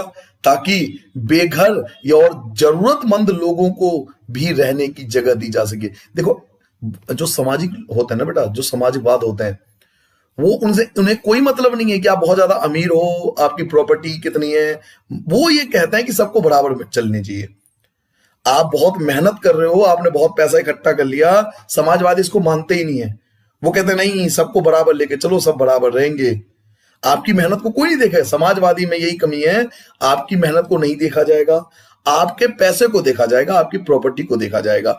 तो जो बोल्शेविक लोग थे, जब इनका कब्जा हो गया रूस पर, तो मकान मालिकों के लिए इन्होंने छोटा सा हिस्सा छोड़ दिया और बड़े बड़े मकानों के छोटे छोटे हिस्से कर दिए, ताकि जो बेघर लोग हैं, जिन पे जमीन नहीं है, जिन पे घर नहीं है, और जो जरूरतमंद लोग हैं, उनको रहने की जगह दी जा सके। अब इससे हुआ क्या? इससे उन लोगों को तो फायदा हुआ ना जिन पे जमीन नहीं थी, जो गरीब थे, बहुत ज्यादा गरीब थे। वो तो बोल्शेविक पार्टी को वाहवाही करेंगे कि भाई तुम्हारी वजह से मुझे मकान मिल गया। लेकिन जिस व्यक्ति का मकान छीना जा रहा है, क्या वो बोल्शेविक पार्टी का साथ देगा? नहीं ना। आप खुद सोचिए, आपके पास एक बहुत बड़ी प्रॉपर्टी है जो आपके फादर ने बहुत मेहनत से इकट्ठा करके कमाया है, और कल को कोई ऐसी सरकार बनती है जिससे वो जमीन आपसे छीन लिया जाए और गरीबों बांट दिया जाए। बहुत अच्छी बात है, गरीबों बांट दो, तो जो गरीब है वो तो बहुत खुश होंगे, वो तो बोल्शेविक का साथ देंगे। लेकिन आपकी जमीन तो चली गई ना, आपकी मेहनत को किसी ने नहीं देखा ना, तो आप तो बोल्शेविक पार्टी का साथ नहीं दोगे ना। तो यही हो गया, देश में 2 हिस्सों में फिर से देखना, आगे लड़ाई शुरू होगी। थर्ड पॉइंट, बेफिलहाल अभी हम पढ़ लेते हैं कि अक्टूबर की क्रांति के बाद क्या क्या बदलाव हुआ। पहला बदलाव मैंने क्या बोला कि अधिकतर बैंकों का और उद्योगों का राष्ट्रीयकरण कर दिया गया। जमीन को सामाजिक संपत्ति घोषित की गई। बोल्शेविकों ने मकान मालिकों के लिए पर्याप्त हिस्सा छोड़कर उनके बड़े बड़े मकानों को छोटे छोटे हिस्से कर दिए और बेघरों जरूरतमंदों को लोगों को उनको रहने की जगह दे दी। जो सेना और सरकारी अफसर थे उनकी वर्दियां बदल दी गई, उनके ड्रेस कोड को चेंज कर दिया गया। ये बदलाव को दिखाने के लिए कि अब हम राजा के अंदर में नहीं है। याद कीजिए फ्रांस की क्रांति में भी ऐसी हुआ था, याद है आपको? तो बदलाव को दिखाने के लिए, रिप्रेजेंट करने के लिए कि अब हम राजा के अंडर नहीं है, तो सेना और सरकारी जो अफसर थे उनकी वर्दियों को बदल दिया गया। बोल्शेविक पार्टी का नाम बदलकर रूसी कम्युनिस्ट पार्टी, बोल्शेविक पार्टी का नाम बदलकर रूसी कम्युनिस्ट पार्टी बोल्शेविक रख दिया गया। याद है आपको, मैंने बोला था कि बोल्शेविक पार्टी का नाम कम्युनिस्ट पार्टी है, तो अब बोल्शेविक पार्टी का नया नाम रख दिया गया। नया नाम क्या था? रूसी कम्युनिस्ट पार्टी। तो बोल्शेविक पार्टी का अब नया नाम पड़ गया बेटा रूसी कम्युनिस्ट पार्टी। ये सब आपको बताना है कब, अगर आपके एग्जाम में पूछा जाए कि अक्टूबर क्रांति के बाद क्या क्या बदलाव हुए। मैं फिर से बता देता हूं कि अक्टूबर क्रांति के बाद क्या क्या बदलाव हुआ। पहली क्रांति मैंने आपको बताया कि ज्यादातर जो उद्योग थे और जो बैंक थे उनका राष्ट्रीयकरण कर दिया गया, पहला पॉइंट। सेकेंड पॉइंट, जमीन को सामाजिक संपत्ति घोषित कर दिया गया, यानी सबका हक होगा। शहरों में जो बोल्शेविकों के मकान थे उनके मालिकों के लिए पर्याप्त जगह छोड़ दिया गया और बड़े बड़े मकानों को छोटे छोटे हिस्से करके जो बेघर और जरूरतमंद थे उनको दे दिया गया। इसके अलावा जो सेना और सरकारी अफसर थे उनकी वर्दियों को बदल दिया गया, उनके ड्रेस कोड को चेंज कर दिया गया। इवन बोल्शेविक पार्टी का भी नाम बदल दिया गया और इसका नया नाम रखा गया रूसी कम्युनिस्ट पार्टी। तो ये वो बदलाव है बेटा जो अक्टूबर क्रांति के बाद आया। अब एक दिक्कत हो गई जो हम अगले पॉइंट में पढ़ने वाले हैं। दिक्कत क्या हो गई? जो मैंने आपको अभी बताया था कि भाई एक व्यक्ति तो वो है जिसने मेहनत से पैसा इकट्ठा करा, दिन रात मेहनत करी, प्रॉपर्टी इकट्ठा किया, अपने बच्चों के लिए करा। अब सरकार ऐसी बन गई जिन्होंने उस प्रॉपर्टी को रातों रात छीन लिया और गरीबों को दे दिया। बहुत अच्छी बात है, लेकिन वो व्यक्ति तो सरकार का साथ नहीं देगा ना बेटा, जिसकी जमीन छीनी गई है। तो आप ये सोचो कि पूरा जो देश था ना वो अब 3 हिस्सों में बट जाएगा। सर 3 हिस्से कैसे, मैं आपको बताता हूं। एक हिस्सा जो राजा के साथ था, अभी भी वो राजा के प्रति वफादार था। याद कीजिए, कुछ लोग होते हैं राजा के प्रति वफादार होते हैं, उन्होंने जो वचन दे रखा है वो उसको निभाएंगे। आपने बाहुबली की मूवी देखी होगी, कटप्पा आपको याद होगा। वो राजा का साथ देंगे, चाहे कुछ भी हो जाए, दुनिया इधर से उधर हो जाए, वो राजा का साथ देंगे। एक तो वो हो गए, दूसरे वोल्शेविक वाले हो गए, और तीसरे जिनसे जमीन छीनी गई। तो देश कितने हिस्सों में बट गया? 3 हिस्सों में। मैं आपको तीनों के नाम बता देता हूं। एक को बोलते थे रेड्स, एक को बोलते थे ग्रीन्स, और एक को बोलते थे व्हाइट्स। मैं फिर से बता रहा हूं बेटा, पूरा रूस 3 हिस्सों में बांट दिया गया। अगर आप पूरा वीडियो देखते हो, मैंने आपको पहले स्टार्टिंग में कहा था, आपको एक मूवी की तरह समझ में आएगा, आपके सामने एक मूवी चलती रहेगी। तो पूरा देश अब 3 हिस्सों में बट गया। एक थे रेड्स, रेड कौन थे? जो वोल्शेविक थे। दूसरा ग्रीन्स, दूसरे कौन हो गए? ग्रीन्स। और तीसरे कौन हो गए? व्हाइट्स। ग्रीन कौन थे? जिनकी जमीन छीनी गई थी। और व्हाइट्स कौन थे? जो राजा के समर्थक थे। क्या आपको समझ में आ गया बेटा? आगे पढ़े। अब होता क्या है कि रूस में गृह युद्ध छिड़ जाता है, क्योंकि पूरा देश 3 हिस्सों में बट गया। अभी मैंने आपको बताया, अब 3 हिस्सों में बट जाएगा, तीनों की आपस में लड़ाई होगी। कोई कहेगा राजा सही है, कोई कहेगा भाई वोल्शेविक सही है, और कोई कहेगा भाई मेरी तो जमीन छीनी है, चाहे किसी की भी सरकार हो, पहले मेरी जमीन वापस दो, मेरी मेहनत वापस दो। तो पूरा देश 3 हिस्सों में बट गया। अब इनके आपस में लड़ाई शुरू होगी। इसी को बोला जाता है गृह युद्ध, यानी घर के अंदर लड़ाई शुरू हो गया। रूस के घर में लड़ाई शुरू हो गया, इसलिए इसका नाम पड़ा गृह युद्ध। चलिए पढ़ते हैं पॉइंट टू पॉइंट, क्या हुआ था गृह युद्ध में। जब वोल्शेविकों ने जमीन के पुनः वितरण का आदेश दिया तो रूसी सेना टूटने लगी। देखिए ये होगा, मैंने कहा था आपसे, ये 100% होगा। जब बोल्शेविकों ने घोषणा कर दी कि जिन पे ज्यादा जमीन, उनकी जमीन छीन ली गई, तो उनमें कुछ सेना ऐसे भी तो होंगे जिन पे बहुत ज्यादा जमीन होगी। आपको क्या लगता है, उनकी जमीन छीनी होगी या नहीं छीनी होगी? छीन गई होगी, क्योंकि उन पे ज्यादा जमीन थी। तो रूस की सेना भी टूटने लगी। कुछ लोग जो पहले बोल्शेविक का साथ दे रहे थे अब साथ नहीं देंगे। तो जब बोल्शेविकों ने जमीन का पुनः वितरण किया तो रूसी सेना टूटने लगी, क्योंकि ज्यादातर सिपाही किसान थे और उनकी जमीन अब छीनी जा रही थी। जो गैर बोल्शेविक समाजवादी थे, जो उदारवादी थे और राजशाही के समर्थक थे, ने बोल्शेविकों के विद्रोह की निंदा की। अब जो गैर बोल्शेविक थे, अब गैर बोल्शेविक में कौन कौन थे? एक तो राजा के समर्थक हो गए, और एक इनकी जमीन छीनी गई वो हो गए।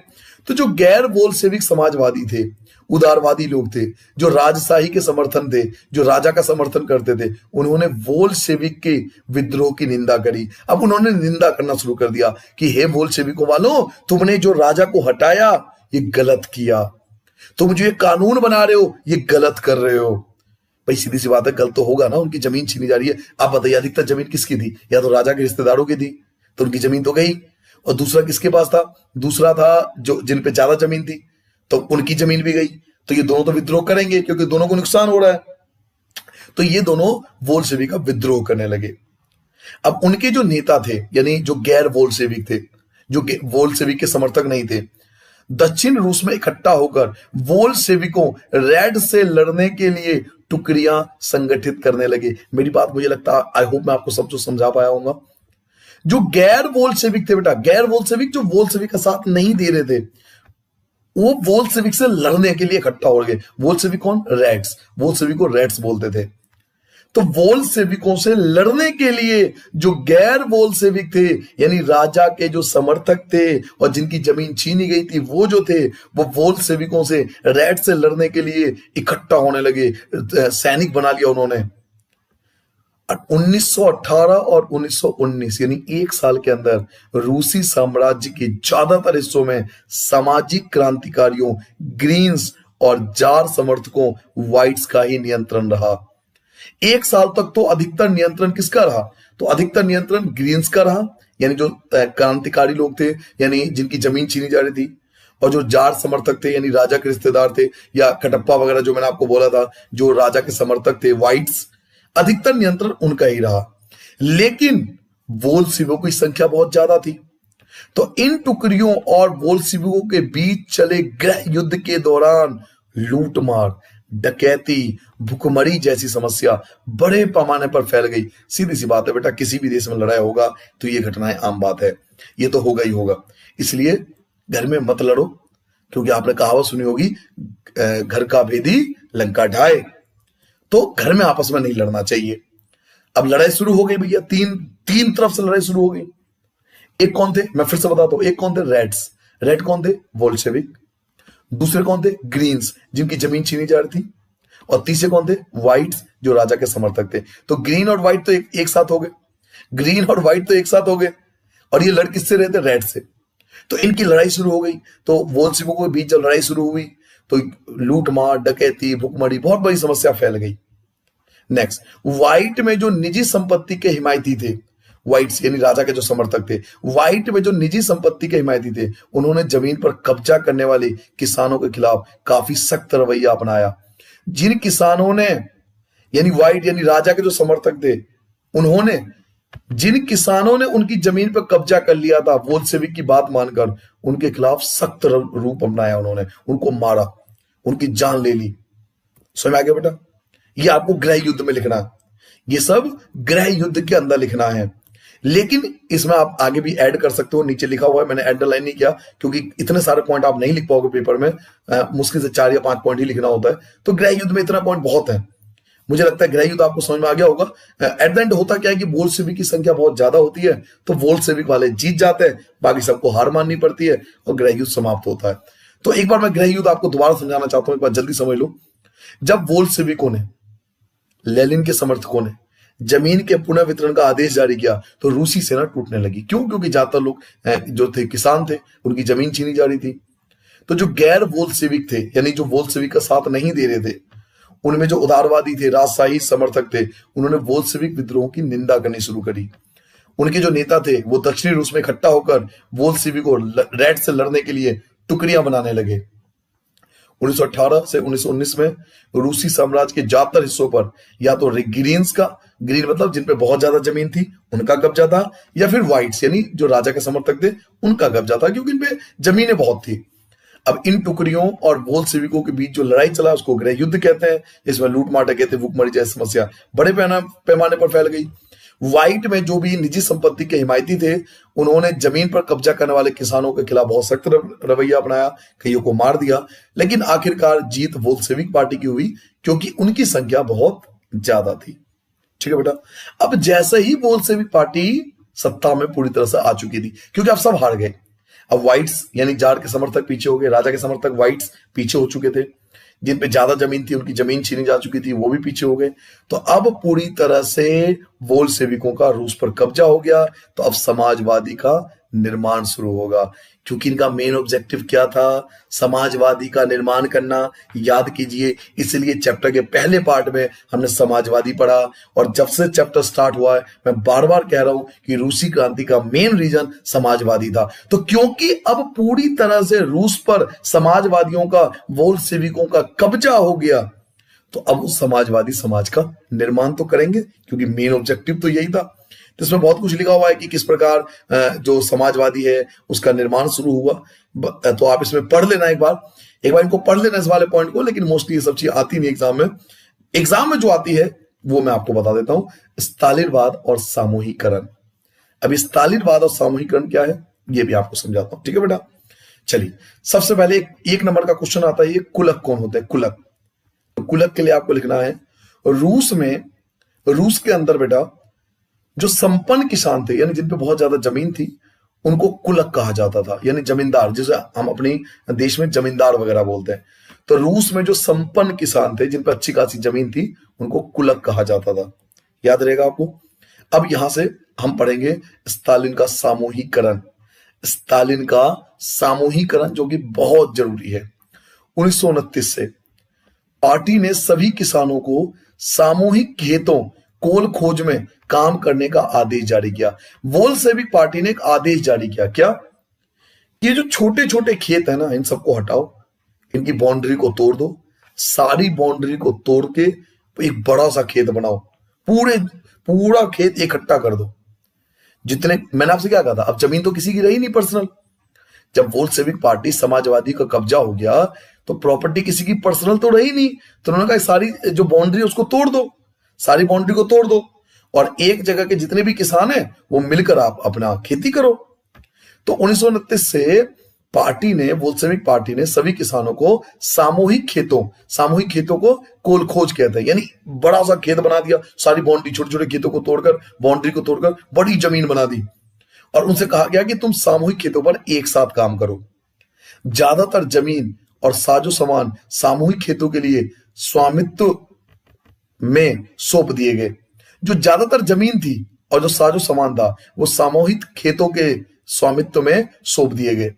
सभी किसान सामूहिक खेतों पर काम करते थे, मतलब सारे किसान जो एरिया के होते थे वो एक साथ काम करते थे और जो कोल खोज से मुनाफा होता था, मतलब जो सामूहिक खेतों के बाद जो मुनाफा होता था वो सभी किसानों में बांट दिया जाता था।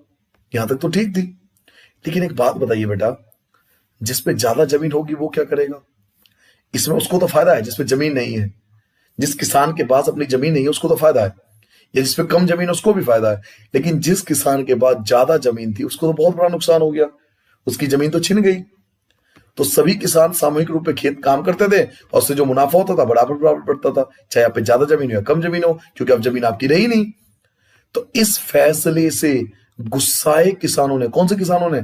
जो कुलक थे, जो बड़े किसान थे, सरकार का विरोध किया और वो अपने जानवरों को खत्म करने लगे, वो अपने ही जानवरों को मारने लगे। वो ही कहते थे ना जानवर बचेंगे ना हमें खेती करनी पड़ेगी, तो वो अपने ही जानवरों को मारने लगे। 1929 से 1931 के बीच, यानी 2 सालों के बीच, मवेशियों की संख्या में 1/3 की कमी आ चुकी थी। सामूहिक खेतों का विरोध करने वालों को सख्त सजा भी दी जाती थी। जो सामूहिक खेती का विरोध करते थे उनको सजा भी दी जाती थी। इसको बोला जाता है बेटा स्टालिन का सामूहिकरण।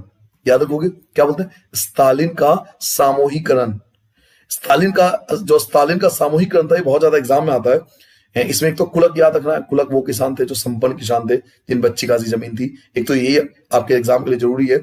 देखिए आप सोचते होंगे कि मैं ये पॉइंट क्यों नहीं रहा, इतना सारा पैराग्राफ मैंने क्यों छोड़ दिया बीच में। बच्चों मैंने आपको प्रॉमिस किया था कि मैं पूरा चैप्टर समझाऊंगा, प्लस मैं आपको वो पॉइंट बताऊंगा जो आपके काम का है।